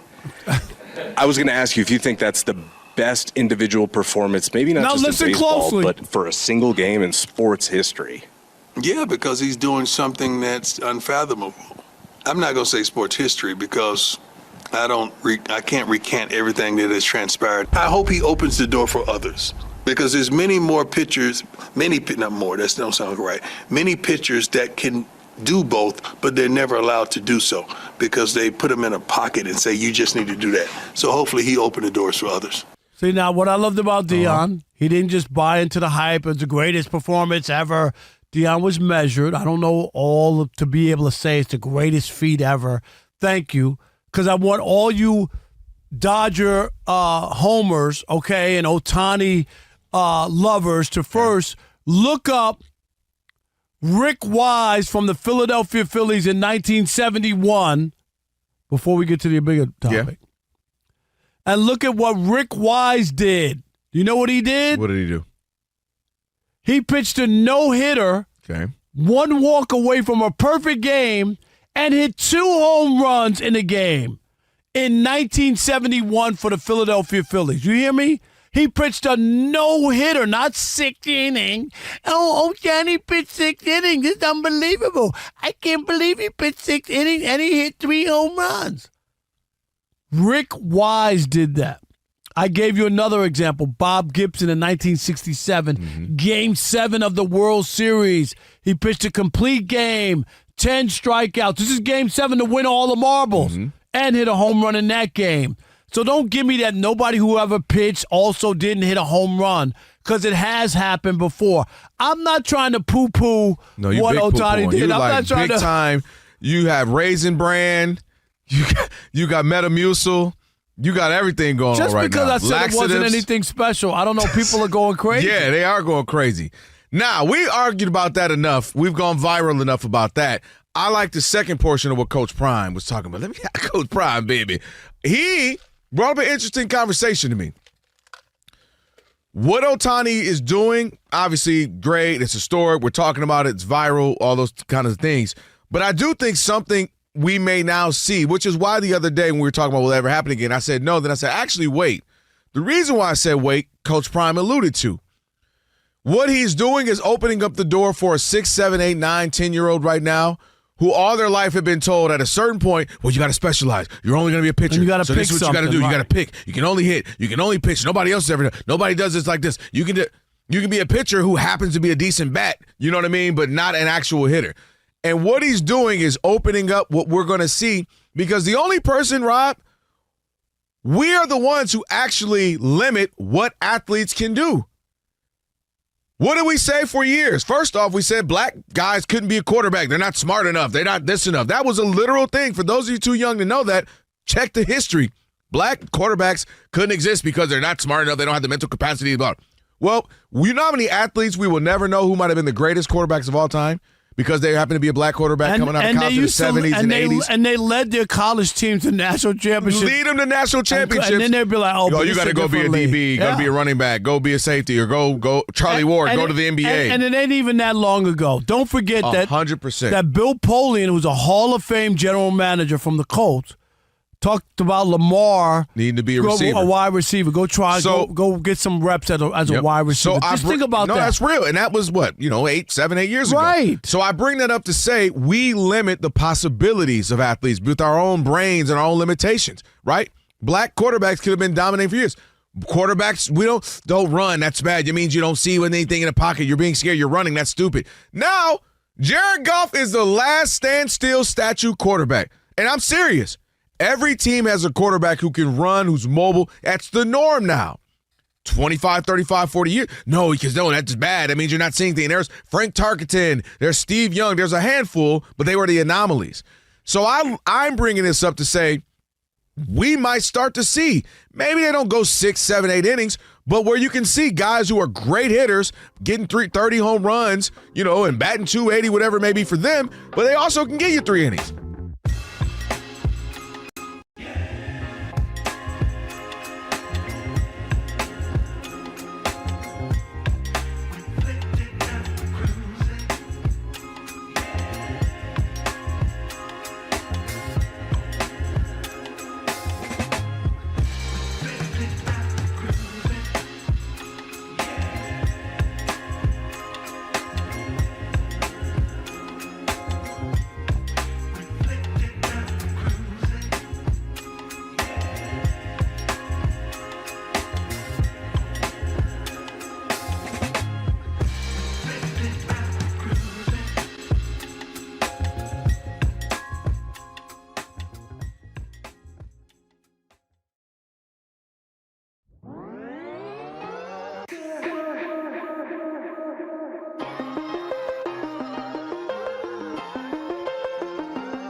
Tire Rack's been helping customers find the right tire for how, what, and where they drive. Hold on, the breakdown, my bad. DJ Alex. Ooh, hold on, Alex. Somebody's supposed to sample this and go crazy. I am moist after that. You know you were actually with the beats before. Don't act like you didn't do it. Come on, man. Don't make me start blushing on. Come on.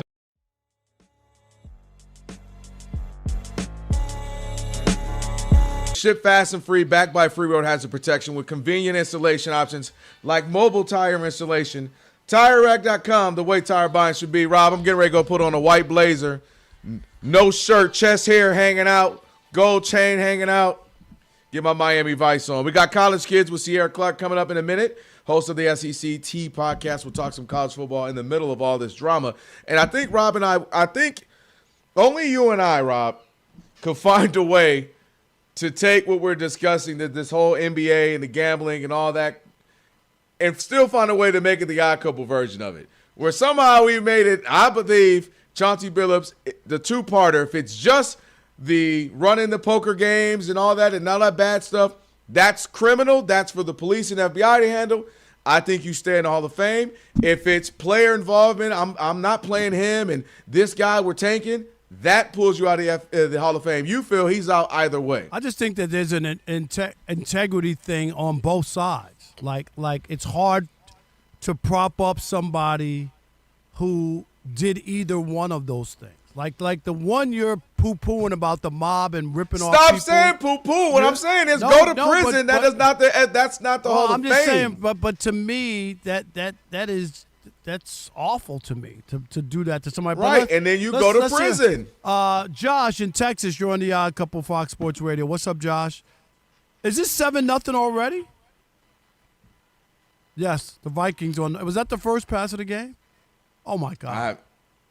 Was it? No, not the first, but it was an interception by the Vikings. Okay, go ahead, Josh. Josh, yes, sir. So I would have to say I agree with Calvin on this one. I think since it's not NBA. Hey, your phone is underwater. Yeah, I don't are know. you on? Josh, we can't hear you. Okay, How thanks. about now? How about There we go. Okay, there ahead. we go. Go ahead. Okay, perfect. Sorry about that. I was saying I agree with Kelvin. I think that since it's not NBA related per se, that you can keep him in the Hall of Fame. And if it was NBA related, then I think I would have no problem with him being removed from the Hall of Fame. And I'm a kid from Flint, Michigan. You know, Chauncey Billups is like one of my heroes. Okay, sounds like it. 810. This is fine. This is fine. All right, appreciate it. Jay in Georgia, you're on the Odd Couple Fox Sports Radio. What's up, Jay? What's going on, guys? How y'all doing? Doing What up, great. Jay? Yeah, first of all, Chauncey Billups is a borderline Hall of Famer anyway. So if he comes or goes, I don't think nobody will miss it. But I think in this instance, you got to kick him out of the Hall of Fame because he's messing up the integrity of the game. Rob, like you say all the time, if you walk in any MLB clubhouse, he got a big sign that say no gambling, no betting, this, that, and the third.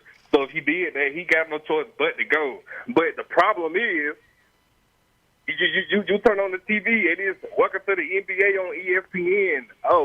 Presented by DraftKings. Right. Presented by Prize Picks. Well, that's you why. can't have it both ways. Jay, that's why at the start of the show, Jay, I don't know if you heard it, but that's why I blame the commissioner and the league for making gambling normalized. And where people, if you ride up to the arena, there it is, right, Kelvin? It's everywhere. It's right there. It's everywhere. It's I mean, in you the got building. your biggest star. It's You in got the your building. biggest star. LeBron is talking about DraftKings. I mean, it's everywhere. Sean in Sacramento, you're on the Odd Couple Fox Sports Radio. What's up, Sean? Yo, my uncle from another mother, cousin Kelvin, my brother's behind the board. What up, Monty? Real quick, man.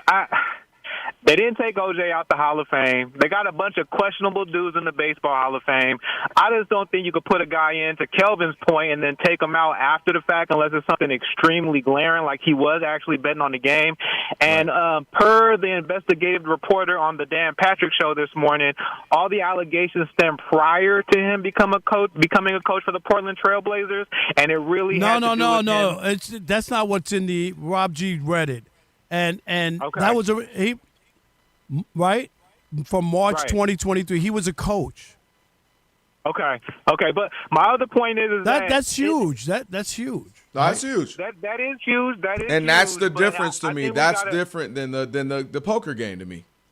Right, and we gotta figure out what's what and see what actually happens with him. But if he is charged with something that happened to the game, I agree with pulling him out. But if it's just a poker game, and what I think is happening was he was baiting ex-players, current players to join those poker games on behalf of the mob and raking in millions for the He mob. was using the NBA to bilk people. Why don't you guys see that? It was the idea of playing with a former NBA player. He used his status as a player to get people to play in these poker games for thousands and thousands of dollars. Kelvin, so that he could bilk him. He wasn't Chauncey Billups, nobody, a regular citizen. He used his status and his name to lure unsuspecting people and victims. That's why it's heinous. And I'm not disagreeing, but here's my thing. Here's my thing, though. You can't unbe Chauncey Billups. No. Meaning he's Chauncey Billups if he goes and gets a DUI. That's why. What's the first thing they're going to say? No. They're going to say NBA Hall of Famer killed woman in a DUI incident. No, like but that is going to be the he thing. He used his name and the idea that he played in the league to lure people. That's the part that I don't think. I hear you. We just disagree. All right. We got college kids coming up with Sierra Clark, host of the SEC Teak podcast, in just a second. Right now, Monty Bolaños is going to get you set on what's trending.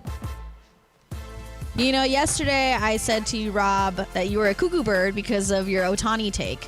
But I think you're right on this. There's so much to it where it's like, even if it was just the poker stuff, I agree with what you're saying. He used the NBA status. Yeah. Now, this is what I say to both of you. Not good. This is what I say to both of you. Now you're going to become very subjective of where you draw the line. And that's why it becomes a slippery slope. Why we had Sean, the caller, just say, you don't take this person out, because now where do you stop, Monty? The problem is the slippery slope is already here. That's the problem. No, I'm saying where do you stop with crimes? No, where do you stop with crimes? But here, you know what's the difference, Kelvin? And we got Sierra coming up. Sorry, it's just too much. Here's the other thing. Which is different now is that gambling is a part of the society of life. now. Right. Really. Whereas before that wasn't an issue with the other players. Right. And he used his name and status to lure unsuspecting people to rob them. Kelvin, that is why. It's bad. It bad. Looks really bad. I agree, guys. Yeah, go ahead, Monty. All right, I know. Sorry, there's so much to this story.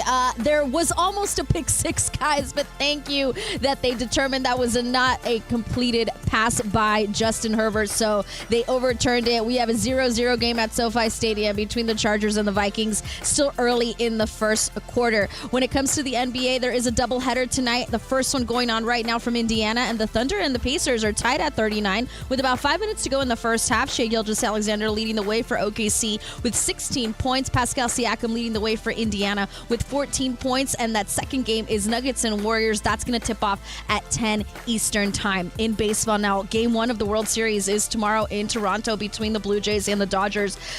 Blue Jays are going to start pitcher Trey Savage on the mound for Game 1, while the Dodgers have announced that relief pitcher Alex Vesia will be away from the team as he deals with a personal family matter. They did not provide a timetable for his return. He could be placed on the family emergency list. Again, Game 1 starts Friday in Toronto. USA Today reports that if Vesia is placed on this family emergency list, he would be required to stay for a minimum of 3 days and a maximum of 7 days. When it comes to the NHL, a couple games going on. Ducks and Bruins tied at 2 halfway through the second period. Senators over the Flyers 2-1 late in the second period. And the Penguins are up on the Panthers now 2-1, also halfway through the second period. Back to you guys. Thank you, Monty. Hey, Monty, one last thing for you. What's up? Think about it this way. The Mafia had an NBA coach in their back pocket. Yeah. Think of it terrible. that way. Yeah. The Mafia had an NBA coach in their back pocket. Yeah. And guess what? I love Chauncey. And watch this. Gambling has every single sports league in America in their back pocket. So what we doing? And if you don't think Mafia has something to do with that, then you kidding yourself. Legal gambling is okay. Yeah. What's legal and what's not? Oh, wow. What a thin line. What a thin veil. If y'all don't think that don't get me started. If you think the Mafia ain't got nothing to do. If you think I'm not. You're mixing up defending. Go to prison. 10 years, 20 years, 30 years. If it wasn't his from the Pistons, his guy. No, I promise you. No. Because you're missing it. It's the slope. It becomes where do you draw the line? That's my point. You didn't tell me the line. Yeah. Because he was convicted. People can get convicted all the time. Because he uses NBA status to lure people. That's the part where you lose me. All right. What I'm saying is, we'll argue about it later. We got plenty of time to argue about it. College kids now. Let's get to it. It's time for the college kids here on the Odd Couple. Look at this week's college football through the eyes of the young and inexperienced. They swear they know ball. Yeah, fundamentals are going to show us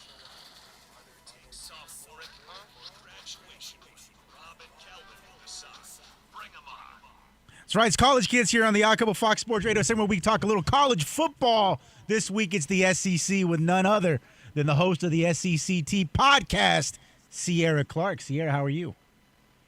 Hello. Thank you guys for having me. Yes, Hey, Sierra, hey. how are you? Let's go. Good. All right, Sierra's got 3 very hot takes related mostly to SEC football, so let's get to it. Take number 1. Let's get started here. Sierra, as you guys know, some big firings around college football, including Florida head coach Billy Napier. That was a tough scene there for the people in Gainesville. And Sierra's one of those people who's like, you know what, guys, let's be honest, pulling the trigger too early when it comes to firing coaches. Sierra, tell us why. Well, to touch on the point you made about Florida, I do think that firing was justified. It was a long time coming. But on the other side of the spectrum, I really meant was the James Franklin situation at Penn State when he was fired.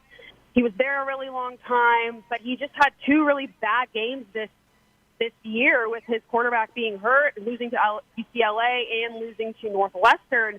But the thing is, they mostly fired him because he could not win the big games. He only beat Ohio State once during his career. So my thing is, okay, you let him go, but who are you going to replace him with? And it's just like it's a merry-go-round of misery. That seems what Auburn has now. They can't seem to find the right guy. So it's just like, okay, 1 bad year isn't the end of the world. Sierra, you are not graduating college. Back to school. Back to school. I'm sorry. Yeah, the whole notion that you could be lousy at your job and you don't know who else who will you hire, that shouldn't be reason you keep your job. At some point, you need to win. If not, we'll get somebody else. That's all. I mean, James Franklin was there for years. How long was he coach? 10 years at Penn State? 12. 12 years. I'm sorry. I shortchanged him. He was there plenty of times. His record was awful, Sierra, and they had to move on because he couldn't win the big games. Sierra, this is your most sophomoric take of all time. Back to school. This was the easy one. Listen, I'm with you if this would have been a bad year. You can't never lose and beat Michigan or Ohio State, right? You can't always lose to them. You can't be 1-21 against top 10 teams under my watch. What are we doing here? Absolutely not. They gave him all the chances, all the resources, all tools. I got a $200 million new place I'm building. I needed to have some bigger wins, some college football wins up in here. It was time to go. He'll get a great job somewhere else, and maybe he can prove himself then. All right, take number 2, college kid Sierra Clark with the Odd Couple. Sierra's getting her head handed to her this Yeah. Sierra says that one thing about NIL, it's leveling the playing field here in the SEC. Sierra, explain yourself. Well, of course, you have your Georgias and Alabamas that have been dominant over the years, but now there's more teams in the middle of the pack that are rising up. I mean, if a team like Ole Miss beats Oklahoma this weekend, I think they're in the college football playoff, and then we see that College Game Day is going to Vanderbilt take on Mizzou, and all of those programs have strong NIL programs. They recruit from all over the place using the transfer portal, and it's made those middle-of-the-pack teams headed toward the top, and it would not shock me if those middle-of-the-pack teams made the college football playoff. Absolutely. You're graduating. Now they always say congratulations. Go ahead, push your little tassel to the other side, toss your cap in the air, you're graduating. Because, look, the end of the day, you talk about the SEC, but even if you look at the Big Ten, look at a team like Indiana.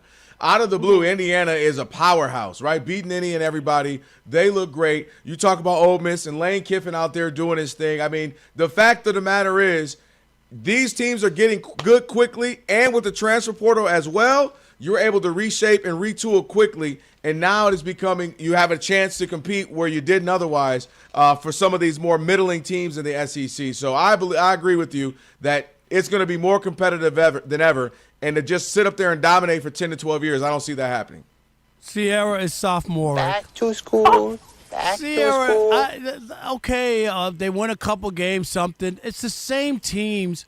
And the only reason why maybe they're going to be in the college football playoff because now they let 12 teams in or they're going to let 20 in. So, sure, some of these other schools will finally get in, but it's the same schools.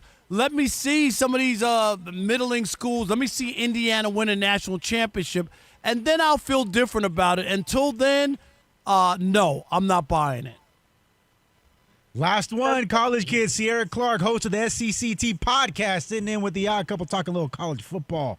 Last one, Sierra says Texas A&M at LSU. must win for head coach Brian Kelly. Go Tigers. Sierra, tell us why. Yeah, this is absolutely a must-win for Brian Kelly. He's been there for a few years now, and we know that there's some spooky stuff that goes down in Baton Rouge, Louisiana, especially during the night games.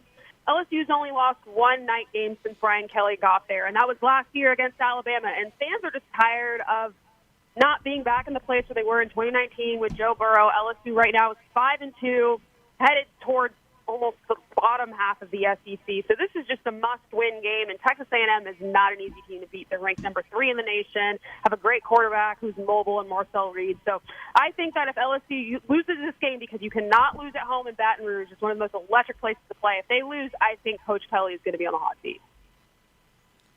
If it's on me, then yes, you're graduating. Now they always say congratulations. He's right on that list of guys who are always like right there, where you kind of feel like you could even say Franklin, and maybe not to that degree. He's won in some big games, but where you always want more. There's always left to be desired. And I could agree that if he starts to falter some more this season, that you start warming up that seat. I ain't saying his buns are all the way toasty, but dang it, the heat is on a little bit, making him twist and shout and be a little uncomfortable. So I agree with you. You graduated. Finally, you graduate with me. Say congratulations. Sierra, I think you finally nailed one. All right. It's okay. It was a rough week. But this one you nailed. Congratulations, Mazel Tov. How's that? Thank you. Yeah, that James Franklin one, Sierra. Ooh, yeah, wee. I don't know about hey, that. Hey, Rob, she would have hated to be. She would have hated to be on our show that day he got fired. We let him have it. We poured barbecue sauce on his back. I'm just saying. Yeah, we let him have it there. Sierra, great stuff as always. Thank you. Thank you. Have a good one. No doubt, as always. Pretty good stuff there. All right. Sierra's done a nice job. This oh, yeah, man. Nice this has been fun. Yeah. I completely agree. And it's a good way to get some college football in as well. So we got the all the investigation and arrests that happened in the NBA. And it got me thinking about something.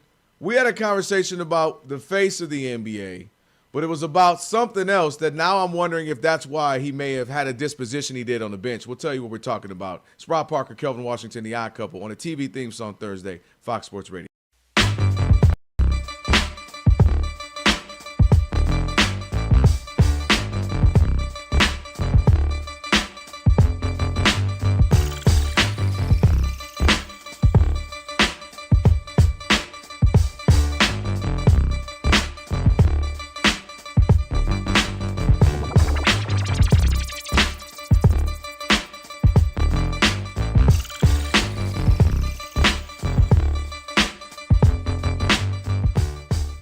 There you go. And bravo to the NFL. Yeah. Bravo to Roger Goodell. Okay?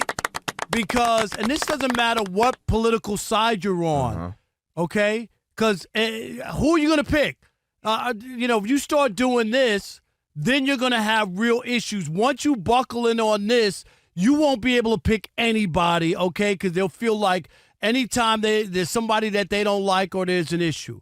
And here's my problem with NFL America and a lot of the fans who, you know this, Kelvin, cried from the mountaintops. I don't want to see Black Lives Matter at NFL games. I'm just here for football. It's an escape for me. I don't want to see that. It's escapism. I didn't hear those same people when they gave tributes to Charlie Kirk. There was none of that. Where was the outcry? Why are we doing this at a football game? I'm not interested.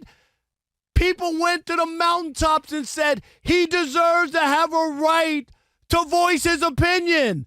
I agree. Everybody does. And so does Bad Bunny. He's not down with Donald Trump. It's fine. That doesn't mean he can't perform at the Super Bowl. If you don't want to hear Bad Bunny, guess what? Turn your damn station. Change the channel. Tell him Mike Tyson. Turn it down. If you don't like Bad Bunny's music or you don't like him. That's what we've all done. You know how many acts at the Super Bowl a lot of black people weren't interested in? And guess what their choice was? Their choice was to either watch it or turn it off and turn it back on when the game came on. How dare people now, they want to remove Bad Bunny because he doesn't fall in line with what they want to do. The same thing. Oh, just dribble and play basketball. Unless, of course, you're Outkick or you're some other organization that has a different agenda and feels a different way. Then it's okay for them to talk about sports and politics, but not for other people. Come on, dude. Just be consistent. And I applaud the NFL for just saying, we're not going to open this can of worms. He was selected. We went through the process. And just like Roger Goodell said, whenever you have somebody like this, there are going to be people who like him, who don't like him. And we made a selection. And I'm glad that Bad Bunny is going to perform at the Super Bowl. I'm not even a fan of Bad Bunny. I just think that it's right. Because you know what you're a fan of. It's standing on what's right, standing on principle. And I got to say, this is where sometimes the hypocrisy screams loud. Give you an example. Blue Lives Matter. Blue Lives Matter. Get that. Absolutely okay. But then when you storm the Capitol and Blue's lives are harmed, oh, well, now they don't matter because you're trying to get your point across that you believe the election was stolen and so on and so forth. So now we're going to kill cops. Now cops can get beat up, get hit, and some of them took their own lives afterwards because of all the trauma, all of that. But I thought it was Blue Lives Matter. And so it's the same thing here. Free speech. Well, except for Bad Bunny, who has an opinion about ICE. And by the way, there are several lawsuits. This is the news me. Several lawsuits, several controversies, several things that are misconduct issues when it comes to ICE. You have whether it be states like Governor Gavin Newsom in California who are saying, well, why if they're ICE, which is fine, why can't they show their face? What is so bad? Police officers have to show their face. Other officers, FBI, everybody shows. What is this about ICE agents? They don't have to show their face. So there's practices that people are calling into controversy when it comes to ICE, meaning you can have an opinion on ICE. Right. It's okay. And the idea that Bad Bunny, well, I don't want him to perform. He doesn't speak American. First of all, speak English. Doesn't speak American. First of all, Puerto Rico is a territory of America. So that's connected to America. Let's also start there. Yes. He's not even American. And then, to your point of this, no matter who I pick, if I'm Jay-Z who's running at Rock Nation to Roger Goodell, it's going to be controversy. Someone, if I pick the who had it some 20-some years ago, a lot of people, black, white, Latino, Asian, were young. I don't know who. Who is the who?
Just to get him.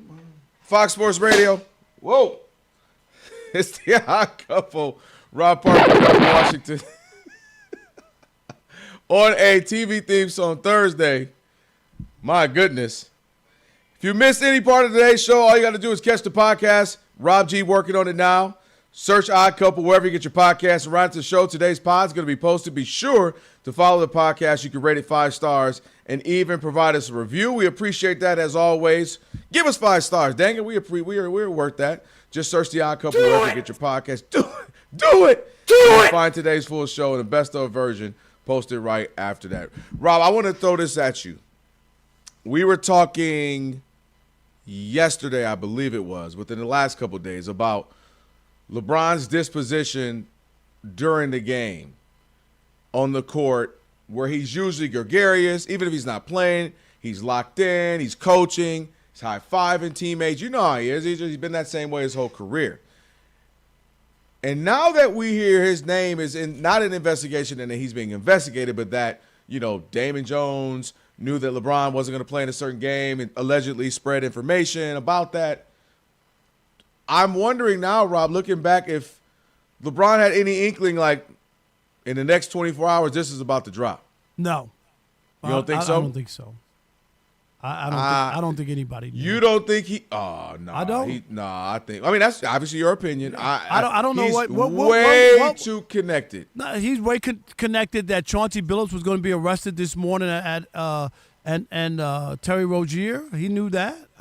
Terry Rozier's lawyer talked about how they had been in talks with them back and forth, and that they knew that there was an investigation, but they didn't know they was going to be arrested. Right, because they talked about how something similar to what we talked about, how they made it as if he was a person of interest, not a suspect. And so that's why he's upset. I feel like to investigate, I got to snoop around, right? I got to ask questions. I got to pull you here. I got to make calls. I got to do this. I got to. But that doesn't mean that he knows when exactly they're going to arrest somebody. So, yeah, you might know that there's an investigation going on. The cops usually, when they do these things, it's a surprise. They don't announce, oh, yeah, tomorrow we're going to Chauncey Billups' house to arrest him. No. If they wanted to do that, they could have called Chauncey Billups' attorney and said, I didn't say nothing about no Chauncey. I ain't say nothing about no Chauncey. So what are you saying? You're talking about Damon Jones? I'm wondering, if LeBron knows. Damon Jones knew that he was going to get arrested today? I'm wondering if so, because I'm going back to specifically. I think that LeBron James having a frown face was not about Damon Jones being arrested. This is me. This is me wondering. We already talked about it. That the initial reaction is clearly. Well, not Damon Jones. I don't think he cares. I'm sure they're friends. We know that. But I meant more so my name being linked to something like this. Just the idea that Damon Jones? Yeah, just because that Damon Jones knew that LeBron wasn't going to play. Now LeBron knowing I'm the biggest name in the whole, I could become a thing because of this. What did LeBron know? Did he tell him something? Well, why didn't he play that game? And I'm wondering. This is me just speculating. Yesterday, I'm like, man, he's being a bad teammate, which is unusual. What's going on? We've seen LeBron is he pouting because he's not before and act like it? And all of his body language, we've seen it before. We've seen it. I don't know how many times you watch games. You know how many times he's walked off the court without even dapping up anybody or acknowledging anybody. Saying when he's sitting on the side of not playing. That's the first time you ever saw him look like that, pout yesterday? Absolutely.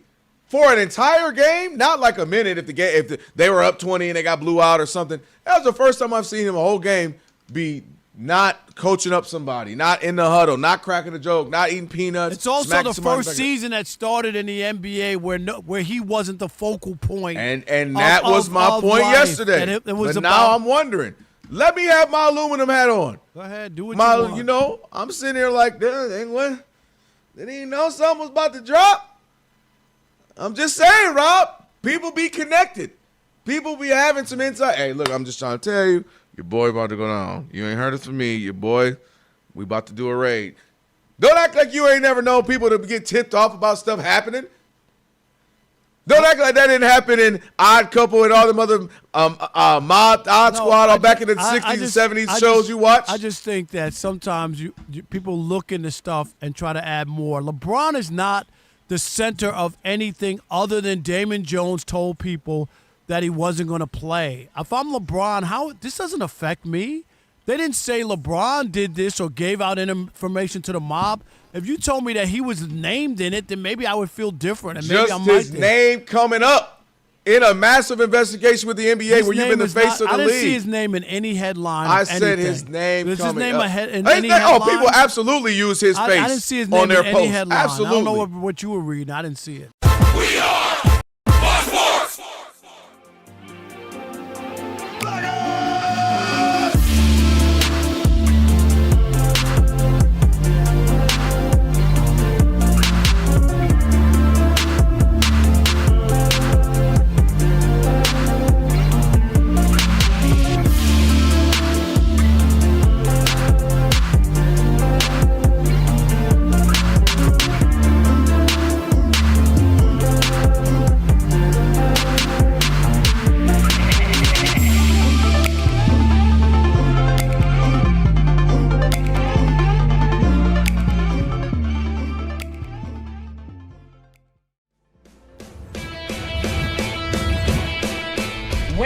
It's two pros and a cup of Joe, Fox Sports Radio. You ready? Yes. I'm Colin Cowherd. This is The Herd. You are listening to The Dan Patrick Show. It's the odd couple. You know what time it is. Let's get it. Fox Sports Radio. Bigger, bolder, and better than anyone in the game.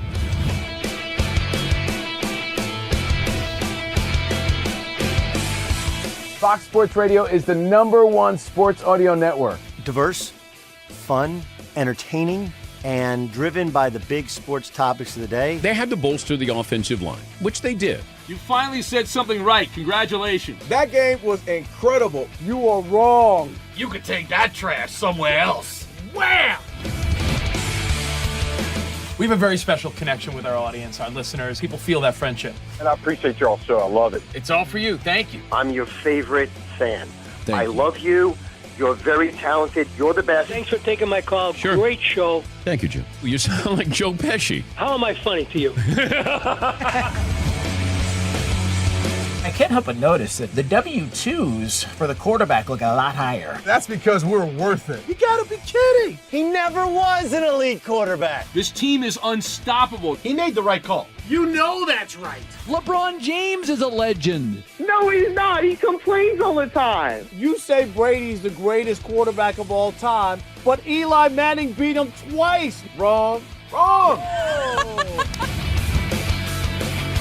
For 25 years, Fox Sports Radio has dominated the sports audio landscape with the biggest talent and the best programming available. We talk sports and we have fun doing it. We talk about life. Sports radio is where you go after the games are over, and then the discussion begins. If the Chiefs win. Sorry, Patrick Mahomes here. What do you mean by if the Chiefs win? It is live. It is unscripted. No other medium can touch that. And that's what makes it special. Yes.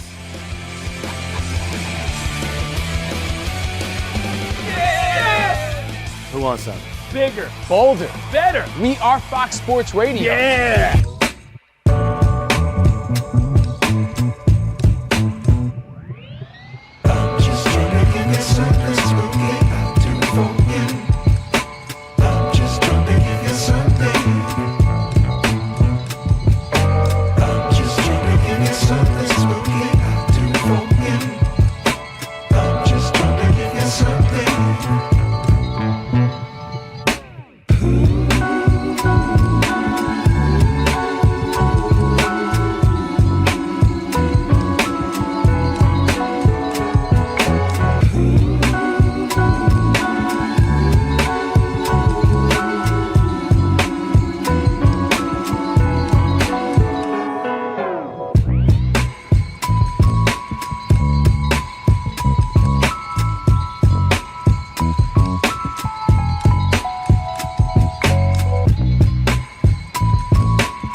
Week 8 of the NFL has officially kicked off, and the Chargers are on a roll. Kamani Vidal has the receiving touchdown, a pair of them. Does not have a rushing touchdown yet. Handoff to Vidal. Vidal following his blockers into the end zone. Touchdown, Chargers. Yeah, Chargers Radio Network on the call. That was their second touchdown today. So Chargers up on the Vikings at home 14-0. Start early in the second quarter. Justin Herbert is 7 of 8 for 73 yards and a touchdown. In the NBA, it's a doubleheader kind of night. Right now, the Pacers are losing at home to the Thunder 54-47 at the half. Shai Gilgeous-Alexander leading the way for the Thunder with 21 points. Nuggets and Warriors will tip off at 10 Eastern. And on the ice, the Islanders are shutting out the Red Wings 5-0 after 2 periods. Sharks and Rangers tied at 4 after 2 periods. While the Penguins are up on the Panthers 3-1 after 2. I'm Monty Olaños. I've been covering this league since 1987.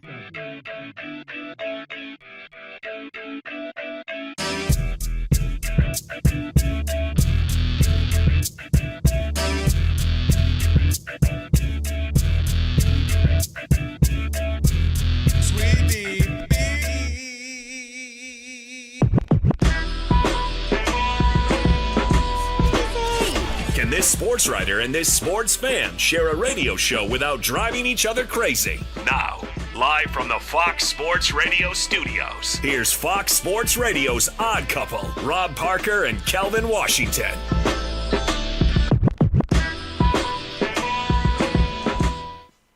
It is the Odd Couple. Why would you ask me that, Alex? What? Really? Oh, come on. How did you even see the press box Twitter? Oh, God, it came up my feed. Okay. All right. It is the Odd Couple on a TV theme song Thursday. Rob Parker, Kelvin Washington, Fox Sports Radio. And with the new iHeartRadio app, you can stream us wherever you happen to be. Catch us and all the great Fox Sports Radio shows on this network. Just incredible. I just can't turn the dial. The shows are so good. Live 24/7.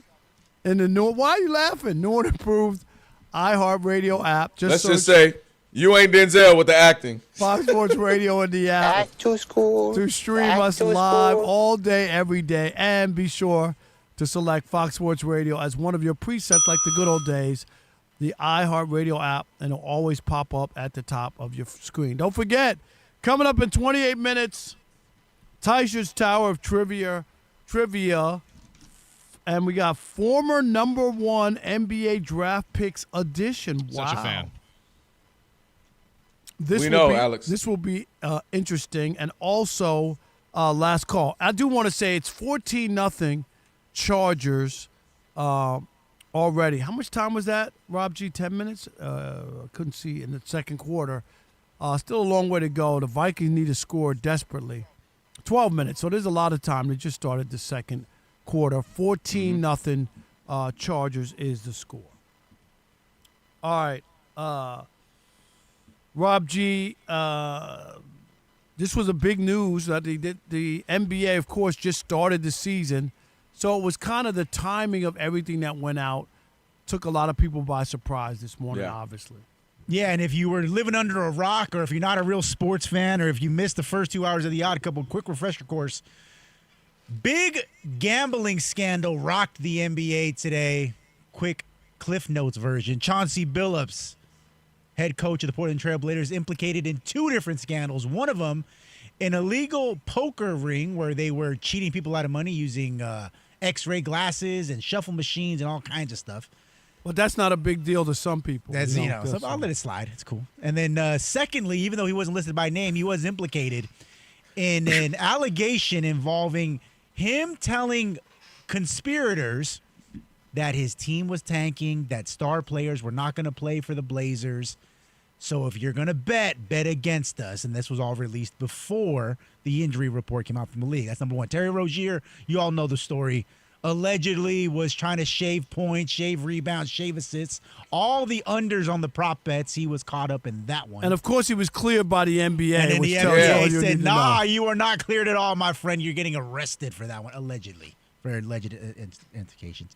And last but not least, Damon Jones, former NBA player, not quite a coach, but like a special assistant to the Lakers for the last couple of years. And according to these allegations, told conspirators that LeBron James, even though he was not listed on the injury report, this was actually several days before the game even. Hey, LeBron's not playing this week. Go ahead and bet the house on the Bucks. And next thing you know, of course, LeBron ruled out and the Bucks roll. So those three names all tied together, big scandal in the NBA. And you pointed it out 48 hours after opening night. And Damon Jones, a friend of the show for sure. We've had him on. I've known him a long time covering the NBA. One time I was in Miami. The arena is right near the Marriott there. Biscayne Bay Marriott, where the writers stayed. And I was walking back from the arena to my hotel. And Damon Jones was driving in his car past where I was walking. He pulled up. He said, hey, you want to ride to the hotel? Jump in. Like, that's the kind of guy he is. I'm not trying to give you any character witness or whatever what went on. But he was friendly. We talked. I have his number. He used to be on the show. It's just a sad day to see all this stuff come down. It is, man. It is. And again, we don't know anything what's official. This is allegations right now. Right. They've been arrested. There's investigation. They've all been arrested, so we'll see how this goes and how it plays out and what the prosecutors actually have. They feel confident, I'm sure, in the sense that this is the FBI. You know, the FBI don't generally play around. This ain't no, like, small town kind of thing. So we'll have to wait and see. But I do want to go back to the timing, Rob. Like, this is no coincidence. The big, your way to the NBA kicks off. It's day and a half in, 2 days, whatever it's been. And then, boom, this story drops. Investigation happens. Arrests happen. Not investigation, but the arrests happen. And I'm wondering, what did it mean? Why? Is this to shut down any other operation, saying we're going to be so loud, we're not going to do it in, July and August when nobody's watching? Is this to show Kash Patel, the leader of the FBI, that we're about business to any league that isn't doing business with us and isn't doing things how we want it to be? Because this administration has not been playing games, and they've been very much about doing things their way and making a point about it. So what else have they done with the other leagues? Give me another example. Well, but for instance, we just talked about it yesterday. They were very adamant and been very vocal about the halftime show. Yeah, but it didn't happen. But I'm not talking. They can't control it. I'm saying they can be very vocal about it. And I'm trying to come to why they didn't do this a month ago. Maybe the investigation wasn't complete then. Oh, absolutely. This is 1,000% intentional. This is absolutely all right, to be loud. But what if you're trying to, right? Okay, you're in charge of the FBI. You want to make a point. It does make it to break it during the season, not in the off season, so it could go away, to let people put people on notice. Specifically not during the season, in the middle of this is. Everybody's excited. Second night, women's going crazy. I don't have an issue on when it broke. Did it happen? If they have enough to indict people and feel comfortable to arrest people, I'm mad at what day that they come and get me. No, didn't anybody say you had to be mad? Nobody asked you to be mad. What would be the purpose? I think they did the right thing. They got the big bang for their buck. They had a big press conference. They had all the lines. They were all ready. Rozier was benched, and not because of an injury, but because of integrity. I mean, they were ready. They had everything going. They had all the attention that they wanted, and this is what you do. You have a new FBI director, right? He wants to make a splash. He wants to let people know we're out here doing stuff. I don't have one issue with grandstanding. If they have the evidence, now maybe they have mud in their face 6 months from now. And that's what I want to see. And that's what I want to see. Because I want to see, there's a lot of grandstanding in this that normally doesn't happen. There's other allegations that have happened in investigations where we didn't have the FBI leader making it a point to come out so 10 a.m. and so boisterous, as you mentioned. So they're grandstanding for sure. And if you're the NBA, what's going to be interesting with this is how they partner with them, considering the NBA did their own investigation and was trying to roll on and do business as usual. Terry Rozier, and I remember bringing this up on the air. I was like, man, Terry Rozier is cleared the same day the Malik Beasley story dropped. And it's almost as if, let's hurry up and get done with one so we can hurry up and get this one. Okay, hurry up and get done with this and move on and act like nothing's happened. I just don't know what you want the FBI to do. I really like, when do you want it? When did you want them to break? It's not a want. It's an acknowledgement of how interesting it is that they chose this date, meaning they didn't do it a week before the NBA. They didn't do it, several weeks, months in, whatever. They waited until They could have did it opening night. How about they could have done that, and they could have gone to the game and arrested Chauncey at the game. They could have done that too. They could have. They could have gone to the game. and arrested him right at the game, or Rozier at the game if they wanted to. So they didn't do that. They absolutely could have, but you don't think that's a bigger splash to go put handcuffs on Chauncey at the game on the sidelines? Come in, FBI, jackets, the whole 9 yards. That would be the wildest thing ever. Okay? That would be the wildest thing. If he was in the middle of calling a timeout and then they mess around and put him in cuffs, that would have been the wildest thing ever. Dude, are you kidding? If you want him, that's a splash to me. No, I'm still saying, what's the ultimate? I'm wondering, is this a loud thing about an indictment on organized crime? Is this an indictment on the NBA and the gambling that they perceive the NBA issue to have? Because I'm wondering now, is this a pursuit going to be in the NFL? Is this going to be a pursuit in MLB? Because we just talked about, what's his name, Class A? Class A? Yeah, Class A, the pitcher in MLB who just got kicked out the league because of some gambling thing. He's on the ban list, commissioner's list. Right. And so I'm wondering. It hasn't been determined, but the investigation is a long one, so it doesn't look good that it's taking this long to either taking him off or, you know what I mean, or hand him down some sort of penalty, which they haven't done either. I'm wondering, is this about to be the way this was so grandstanding and making it about, like, you look at us in this big investigation, is the NBA, you're here now, we got you, NFL next, or MLB, you're next. I'm wondering how far this goes. Even, by the way, NCAA, because, again, as we talked about, they're allowing things to happen. They're opening up the floodgates as well. I'm wondering how far the FBI is going to go in the sports world when it comes to this gambling, because, again, there's legal gambling that is now intertwined. Illegal. That's what I just said. There is legal gambling that is They're not going to do anything that's legal. But what I'm saying is it's going to start getting muddy now, because, yes, there's legal, but then it's going to get... What's the muddy part? Tell me what's the muddy part of legalized gambling. I'll gladly tell you that. Yeah, tell me. You have kids right now, young folks, people who are using apps. And then you have, like we talked about in college. Well, you can't bet on college, but you can bet on pros. And a lot of the pros just left college. And you just wonder where it's start going to get intertwining information and knowing stuff. And that's my guy. He was on our team last year, but now he's in the NFL or the NBA. And it just starts getting mixed up and muddled. And, I didn't know. I was just telling her, that's my man. He was just telling me he was just on my teammate. I can't know that he.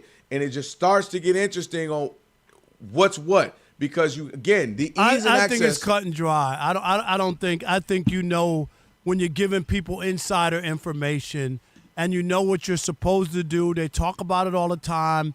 People still are going to do what they want to do. So what's the difference between this is a real question. I'm this ain't a gotcha. This ain't a gotcha. This is where I'm always interested. So if me and you try to bribe said business, we're bribery, we're going to jail. But if lobbyists do it, it's lobbying. Yeah, but but hear me out. Hear me out where I'm going. I'm getting there. If the difference between information, I'm a reporter, I'm saying this, I'm hearing this. What's the difference between, like we said, I'm a player, I'm a family member, I'm a family member, I'm a family member, I'm a family member, I'm a friend, I'm his guy who does his cars and cleans his car. Like it just, to me, it starts to get muddy. Like, Kelvin, I got to disagree. It's not muddy. If you're giving people insider information, if you have an over-under and you tell people to bet on the under, that's not muddy. You know what you're doing. You're telling people that you're going to go under so that they can win their bet. That's not muddy or murky. Well, how is that muddy or murky? Because what I'm saying I'm telling my family to bet the under because I'm telling you. No, I'm not saying a direct player. I'm saying people around. Right? Who got arrested today who are around? No. I'm talking about moving forward as we continue to have it growing and growing, and people are being there are people, Rob. We had the gentleman on earlier, Bill. There are people who are getting into gambling now who were never really into it because it just wasn't my thing because of the ease and access, and they literally are turning on a game, not thinking about game. I don't know this stuff, not my thing. Seeing the biggest personalities, stars, Kevin Hart, telling them Prize Picks, FanDuel, DraftKings. And I'm saying it's just going to where I think you're going to start to get where it becomes very problematic. You're going to have an epidemic of people who now are whatever the version of strung out of gambling is. I think you're going to start to get a big epidemic of people who have gambling issues, and leagues are going to be potentially liable because of it, especially the collegiate one. All right, 877-99 on Fox. When you have a case where the league is liable, let me know. 877-996-6369. Do you believe Donald Trump's FBI purposely made these arrests during opening weekend in the NBA? Were they trying to send a message to the league? We want to hear from you. We'll continue this conversation next. It is The Odd Couple on the TV theme song Thursday. Rob Parker, Kelvin Washington, right here on Fox Sports Radio. Stick and stay. Especially if you're a MAGA fan like Rob G in the US of A. Yeah.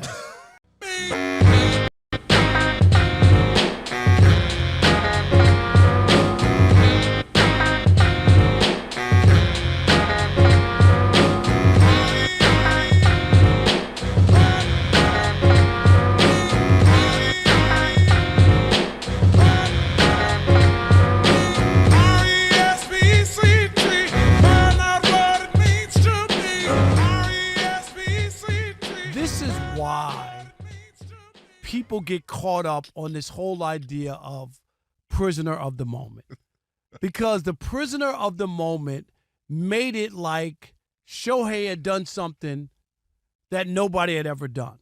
Okay? Okay. And it's not true.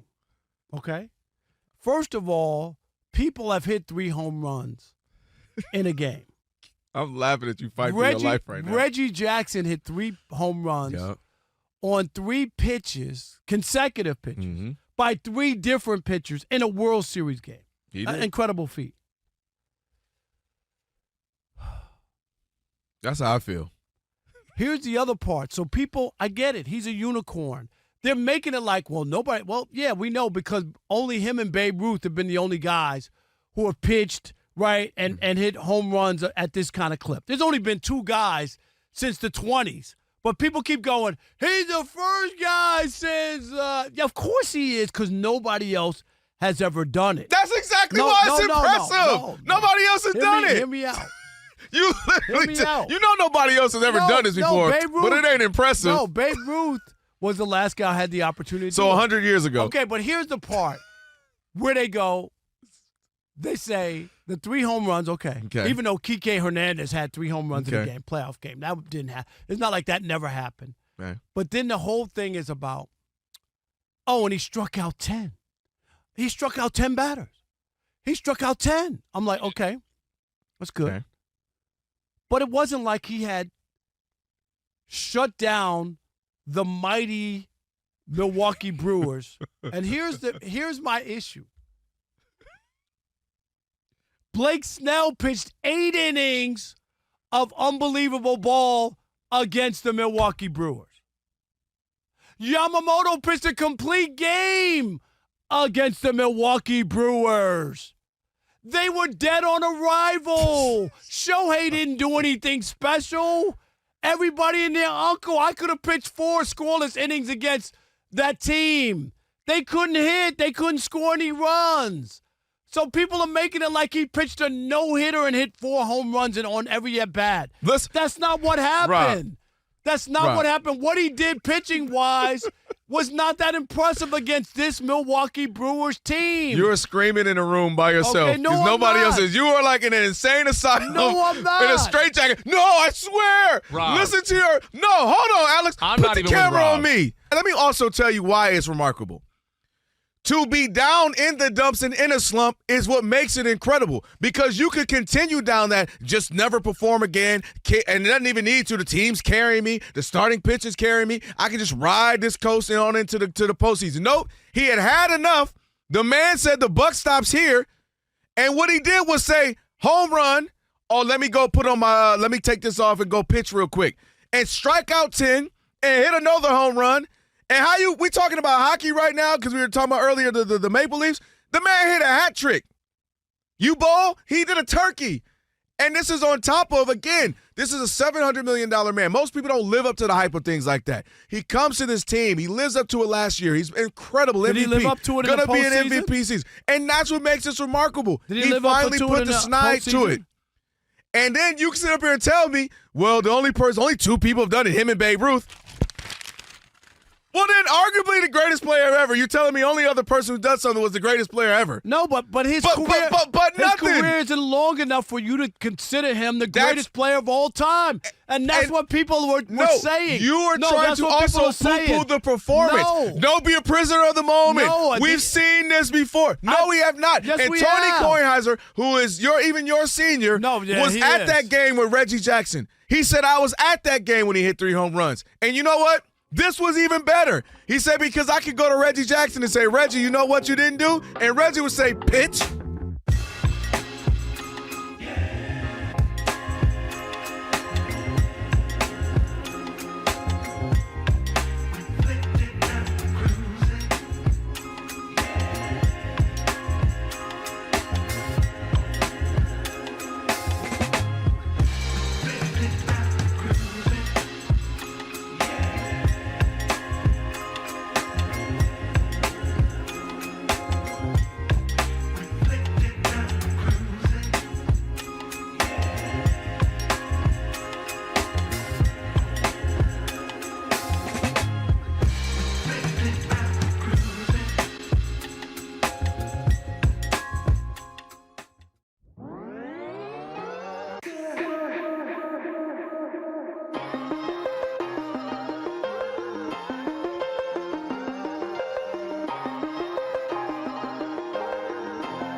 Really?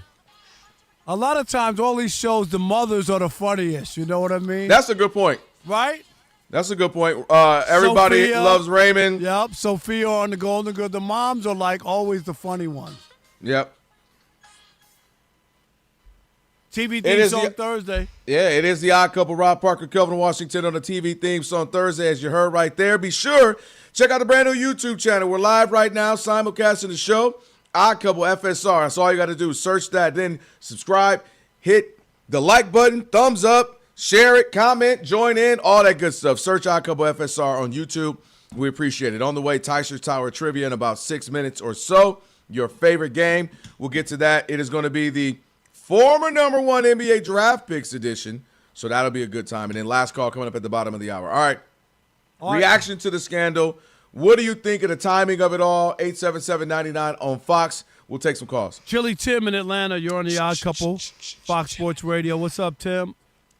What up, Rob? What up, Kelvin? If you guys give me a brief minute, because, you know, this is kind of in my wheelhouse, Rob. You know, oh, yeah, actually. Yes. As well. So, first things first, FBI, when we come to get you, it's always at between 5 and 7 in the morning. We like to get you when you least expect it. You're unguarded, so you'll never see it. You have to be really doing something for someone to arrest you in a public place, right? Right. So that's one thing. Number two, when it comes to like RICO statutes and things like that, it's incumbent the way things work, because this investigation actually started back in 2021, 2022. So this is actually under the Biden administration, under different FBI directors, under Christopher Wray. So it's been ongoing, and sometimes with RICO things, the way it works is you have to get people talking and turning on each other. And so maybe whereas, pressure wasn't applied to get people to do anything before, but maybe some pressure was applied now to get more people You didn't just say Gilbert Arenas, did you? I'm sorry, Tim. Go ahead. Dude, you took the words out of my mouth. I'm just saying, go ahead, Tim. So, and that's maybe why, these indictments were ready to come now, because we had 3 people arrested here in Georgia, for the poker scheme. There was 3 arrested here in the Atlanta area this morning that were dealing with the poker scam. So it was over 11 states. So that's a huge amount, and it takes parts to move. So I'm not sure about the timing. I kind of agree with Rob. I don't know if it's so much that I heard Stephen A. Smith this morning. I don't think it's so much about that, because you got to go back and look when it started and who it started under. I just think it was just when it moves and everything moves and it flows and it happens, you have to jump right then. So that's just my expertise. Well, thanks for the expertise, and Shirley, you're in we the business. appreciate it, You brother. do that. Thank you. Thank you, man. Let's go Who to next? Kurt in North Dakota. You're on the Odd Couple Fox Sports Radio. What's up, Kurt? Kelvin, I think you're absolutely barking up the right tree. I think this is America's beloved #1 fan, and the rest of his patriots in the clown car attacking the Democratic sport. And I think the fact that the head of it was in a really Democratic city of Portland, I think that was just all the sweeter. And, these people, slime, all slime. Love you guys. Thank you so much. All right. Hey, appreciate the call, brother. All right, I didn't Mark. think about that Portland end of it. That was interesting. I don't. Mark, if he was on the road somewhere, they did not arrest him. No, he's the coach of Portland. No, you know I all the get stuff that. going on in Portland, right? Yeah, but he had to be involved in something. Of course. What does that mean? I just said it was interesting. Mark in Sacramento, you're on the Odd Couple Fox Sports Radio. What's up, Mark? That's battleground right now. That's a battleground. What's up, Mark? I want to say it's part of what their caller just said, but the other half is not. First of all, we got to get gambling out of this. Rob, we've had this conversation. They got in bed with gambling. Yep. All these sports did. We said it. This was going to happen. And guess what? I'm going to quote the great wrestler Goldberg. NFL, you think it's not going to happen to you? You're next. Yep. You wait. And the other thing, Rob, is that there's an article I read. You can pull it up.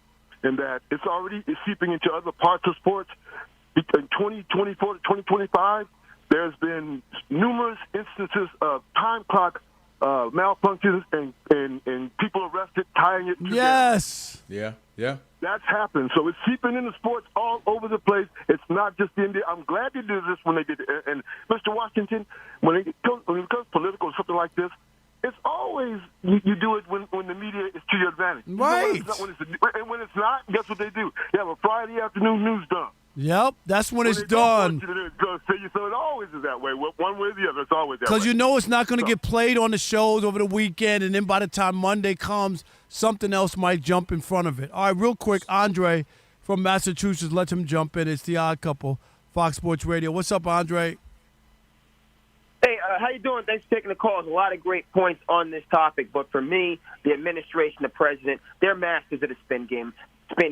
They know how to time things for effect. So you got opening night, all these new stars coming out. People are paying attention. They're locked in. And that's where we're going to drop the hammer with this major story. I do think the fact that the NBA is by far the most progressive league ties into it. You know, that plays a factor. But along with that, as other callers have said, this connection between gaming and professional sports, that line has gotten very blurry, and there's been a number of instances leading up to this that make you question, and that the leagues have to get their arms around it. Specific to the NBA, I'm not pleased with how the Steve Ballmer LA Clippers situation was handled. It would have been much different under David Stern's leadership, and the integrity of the game is really in question. So the NBA, first and foremost, you got to be firm with this. You can't just sweep this under the rug because it's looking like people, everybody's making money and everybody's just letting things go on, and everything is not on the up and up. Thanks for taking the call. All right, appreciate it. I know we're man. about to get an update from Monty. I want to say this real quick, Monty and Kelvin.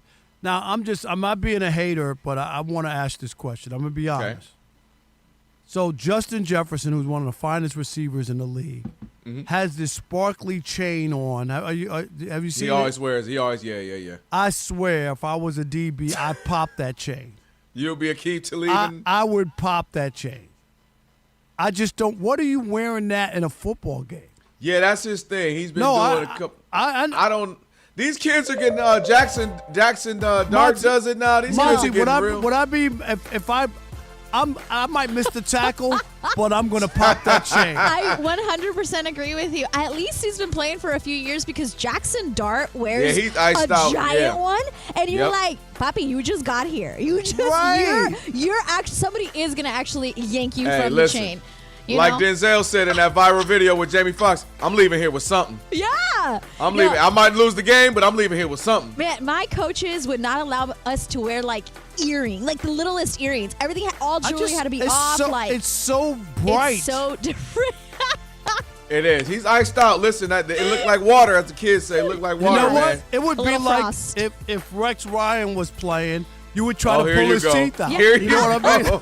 Here you. And all right, you start that, then he gonna start tickling your. He gonna tickle your feet.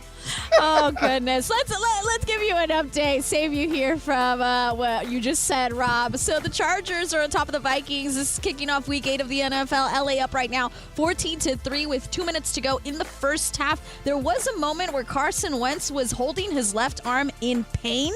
His right arm is also already injured or something on his right side, and Max Brosmer would be the only other quarterback available for exactly out of Minnesota. He's the one that's next in line, but it seems like he's going to play. He was on the sideline. I saw him looking at a tablet, so maybe he's okay, but Carson Wentz was definitely holding his left arm in pain. Justin Herbert, he is 12 of 15, 149 yards on a touchdown. Carson Wentz is 8 of 14 for 67 yards. We'll check in on baseball, where the Dodgers announced that they are placing Alex Vesia is going to be away from the team as he deals with a personal family matter. They have not provided a timetable for his return. He could be placed on the family emergency list. Game 1 of the World Series starts Friday in Toronto, while the Blue Jays said that pitcher Trey Savage is going to start on the mound for them for Game 1. In the NBA, it's a doubleheader type of night right now. The Thunder are on top of the Pacers, 78-76. Still about 90 seconds to go in the third quarter, but Shai Gilgeous-Alexander has been putting on a show. He's got 29 points. Still to come, the Nuggets and the Warriors. That's going to tip off at 10 Eastern. A couple of hockey scores for you. The Sharks and the Rangers are tied at 5 with 5 minutes to go in the third period. Kraken over the Jets right now 1-0 late in the second period. And the Ducks have a 5-3 lead over the Bruins with about 7 minutes to go. Back to you guys. All right, Monty, have a great night. Yes, you too. It is the Odd Couple, Rob Parker, Kelvin Washington, on a TV theme song Thursday. And since it is Thursday, you know what time it is. It is time for Teichert Tower of Trivia. And now, ladies and gentlemen, vegans and meat eaters, kale chip lovers, ruffle chip lovers, it's time. This game is so easy. For Teichert's Tower of Trivia. That's right, it is Teichert's Tower of Trivia. This segment proves you gotta like sports, the work in sports. When you started this segment, got that Shallow Oceans podcast he was recording here this week. It sounded phenomenal. I haven't Thank you so downloaded much. it yet, but it was good.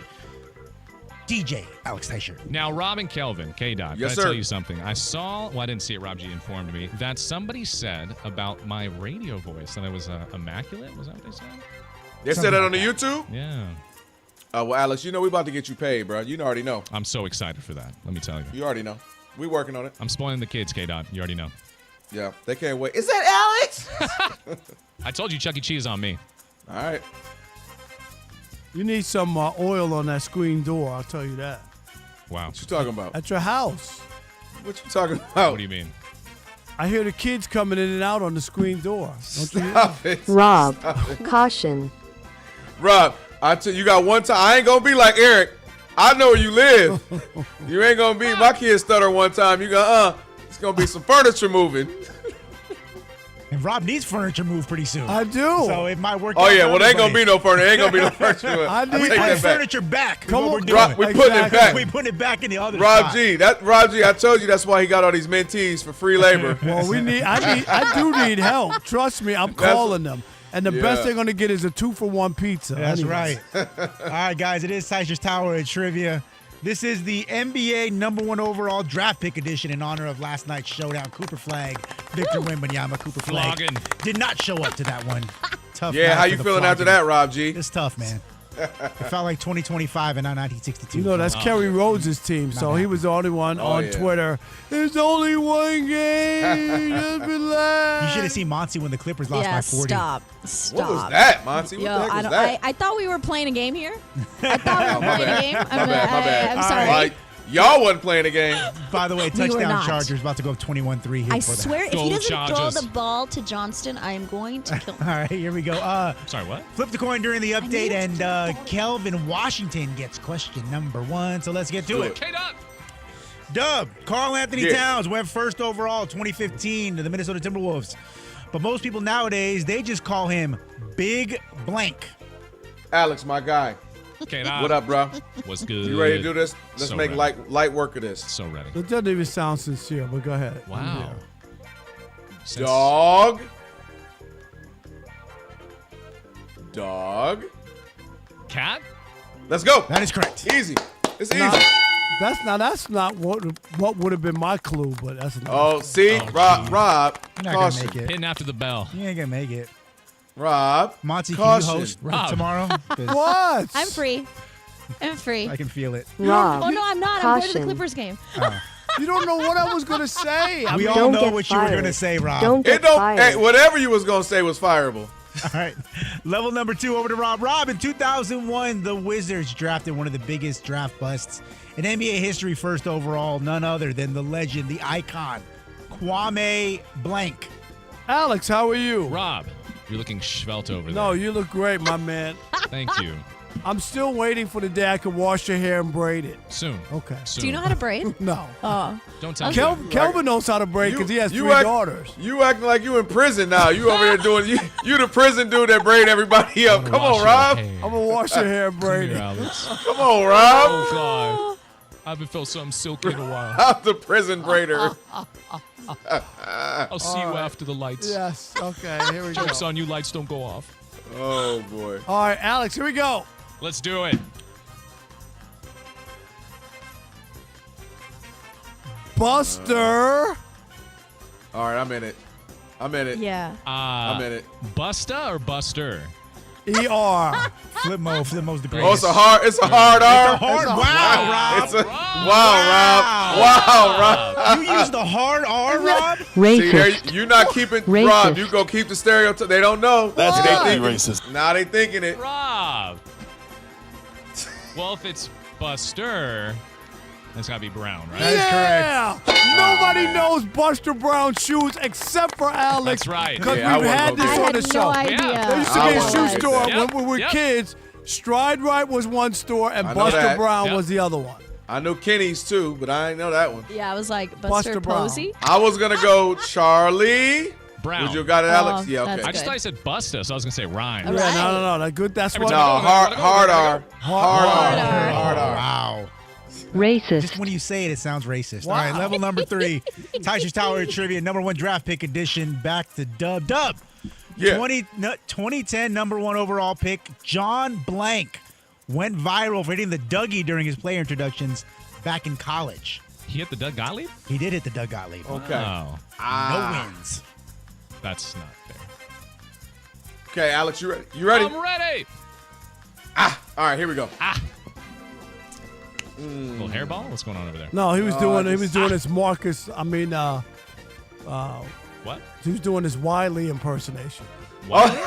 Marcellus Wiley impersonation. I know what he's talking about. Here we go. Here we go. You ain't ready. Here we go. I'm gonna tell you something, but I ain't gonna say nothing. Let's go. It's a 20-minute-ish podcast, and I ain't saying nothing. I ain't saying nothing for Let's 20 talk about minutes. Hey, Let's hey, talk about it. Come on, don't. That's my man. Wait, Rob, you don't be doing impressions. This is hilarious. That's amazing. Wait, Rob, you don't do impressions. Come on, we're gonna talk about it. I'm gonna break it down for you. All right, come on. What are we doing? All right, you got the answer? It's kind of inside basketball right now, baseball right now, but I'm crying. Okay. All right, Berlin.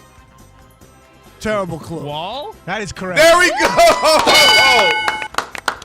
Boy, I trust you, Alex. I was going to say windows. To the wall.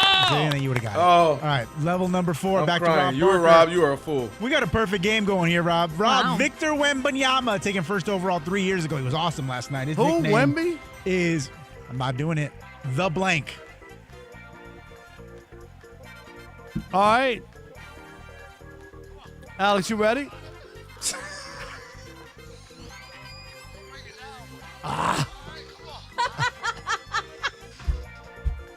That's too good. That's my favorite. YouTubian says Rob's gambling on this game. You can tell. What? He took the over. Oh, my God. All right, here we go. I'm ready. Who gave him a clue, Rob G? Somebody, insider? Here we go. All right. Real quick, Alex. Really? Give me a lot of info on this 20-minute podcast, right? All right, here we go. Y'all are stupid, yo. Like, don't do. That's my man's $100,000. If y'all don't All stop. right. I watched one of his episodes. I was so mad afterwards. There I was watched not- 28 minutes and nothing was said. nothing, and he He didn't was get teasing anything. me the whole Yes. time.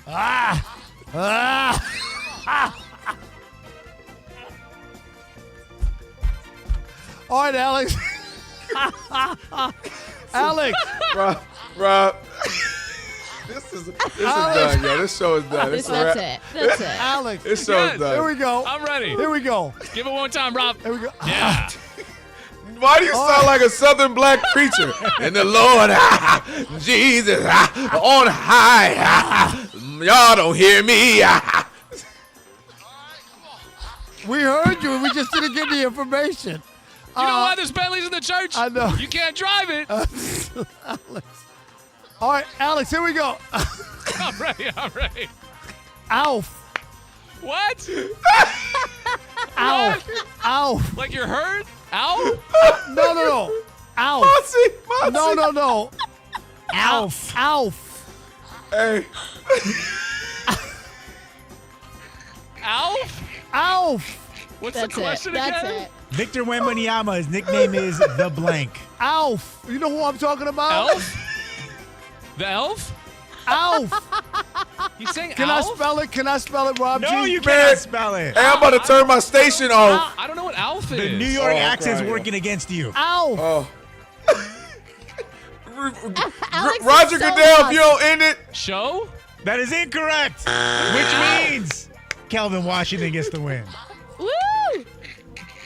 Alf was an alien. He came from what? Listen. that dog. Listen. Alf. What That- year? Rob, listen. Say it with me. Alf. Can you put an L in there? Alf. I said Alf. No, that's too New York. That's too. You sound like you. That's basically what it sounded like that you said. All right, Hey, come- Alex, you ready? Alf. Coming up on the Marcellus Wiley podcast.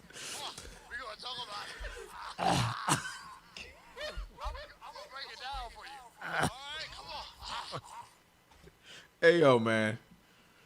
Y'all gotta relax, yo. Y'all are absolute idiots on this show. That's my man. Stop it, bro. All right, man. Fox Sports Radio.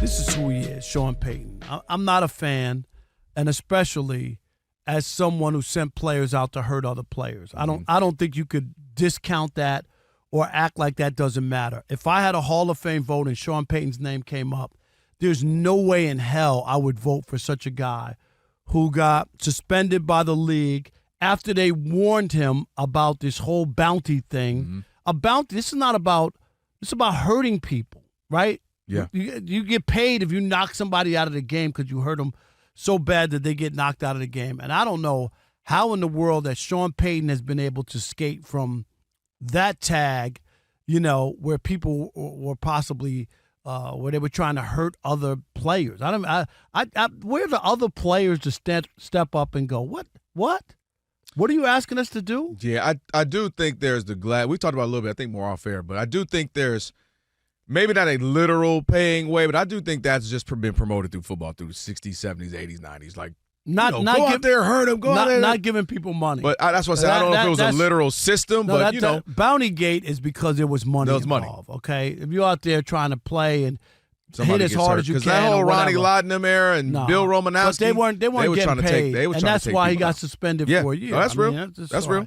Anyway, the collapse by the Giants, and of course his Broncos won. So he took the time to throw out a comment, slide remark about his former quarterback, Russell Wilson, who he had no use for when he got there. He never wanted him and just treated him poorly. I mean, and Russ, the numbers weren't that bad in the beginning when they first started playing. But anyway, here's the sound of Sean Payton being I want to keep my job, being a bad guy. I'll get that. I have a ton of respect for that organization. I spent 4 of my early years there, close with the Mayor Tisch family. You know, they found a little spark with that quarterback. I was talking to John Mayer not too long ago, and I said we were hoping that change would have happened long after our game. Is that necessary? Especially when you look at it, Russell Wilson has lost his job. The guy has won a Super Bowl in this league. The guy went to 10 Pro Bowls. Like, can you have some respect for Russell Wilson, whether you like him or not or whatever went down? It was Russell Wilson pushback on social media, called it classless. Rob G, you have the exact quote from the tweet? Yep, Russell Wilson tweeted out today, classless but not surprised. Didn't realize you're still bounty hunting 15-plus years later through the media. Laughing emoji, hashtag, let's ride. And you know what? I'm going to give Russell Wilson applause. Because at some point, you got to push back. You can't allow people to continue to disrespect you and to kick you when you're down and to act like you did nothing in the National Football League and you don't matter. And that is foul. He's done nothing to deserve that. There have been other quarterbacks, you know, on their way down who haven't played well and whatnot, and they aren't disrespected the way that Sean Payton has tried to disrespect Russell Wilson. And I'm usually like, take the high road, but there comes a point. And there was no need for that. Am I right? Like, what was the real? Well, I talked to I was like, well, I was hoping that we could get the terrible Russell. That's what he said, Russell Wilson, before you made the change at quarterback. Is that what it was? Okay. Then they have to take a dig at your ex. And they always say, you know, why have to go back and talk about your ex? And Sean Payton, call him Sean Petty, because he has some petty in him. And throughout the years, we've seen that. Little snide remarks. You got the Bounty Gate stuff. There's a time he was fined $100,000 for the whole, he didn't wear a mask when he was supposed to. And John Gruden and him joked about it. He said, John Gruden, you the only stupid blankety blank who actually paid the $100,000 fine because he found out he paid it. Sean Payton has had a history of doing petty and being petty. And then, of course, we know back in 2023, didn't run Russell Wilson, as you mentioned, and then tries to find a way, talks about, hey, man, why don't you just be injured so we don't have to play you? Russ calls them out. The whole feud ensues. Eventually, they would release him in the spring. But they wouldn't play him the last couple of games, and it just was ended bad.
PI?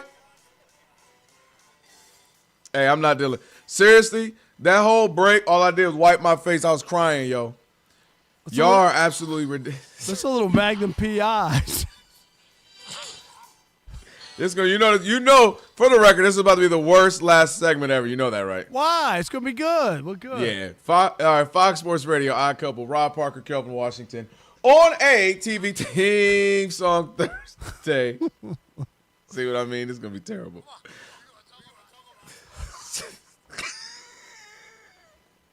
Would you stop, dude? All right, man. For over 40 years, Tire Rack has been helping customers find the right tires for how, what, and where they drive. Ship fast and free, backed by free road hazard protection with convenient installation options like mobile tire installation. TireRack.com is the way tire buying should be.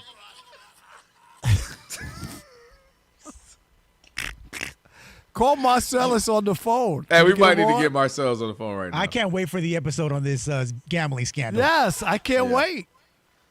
That'll be 2 hours long. You'll listen to the whole thing, Rob G, and I'm nothing. not listening to y'all. I just said stop doing my boy like that. Stop!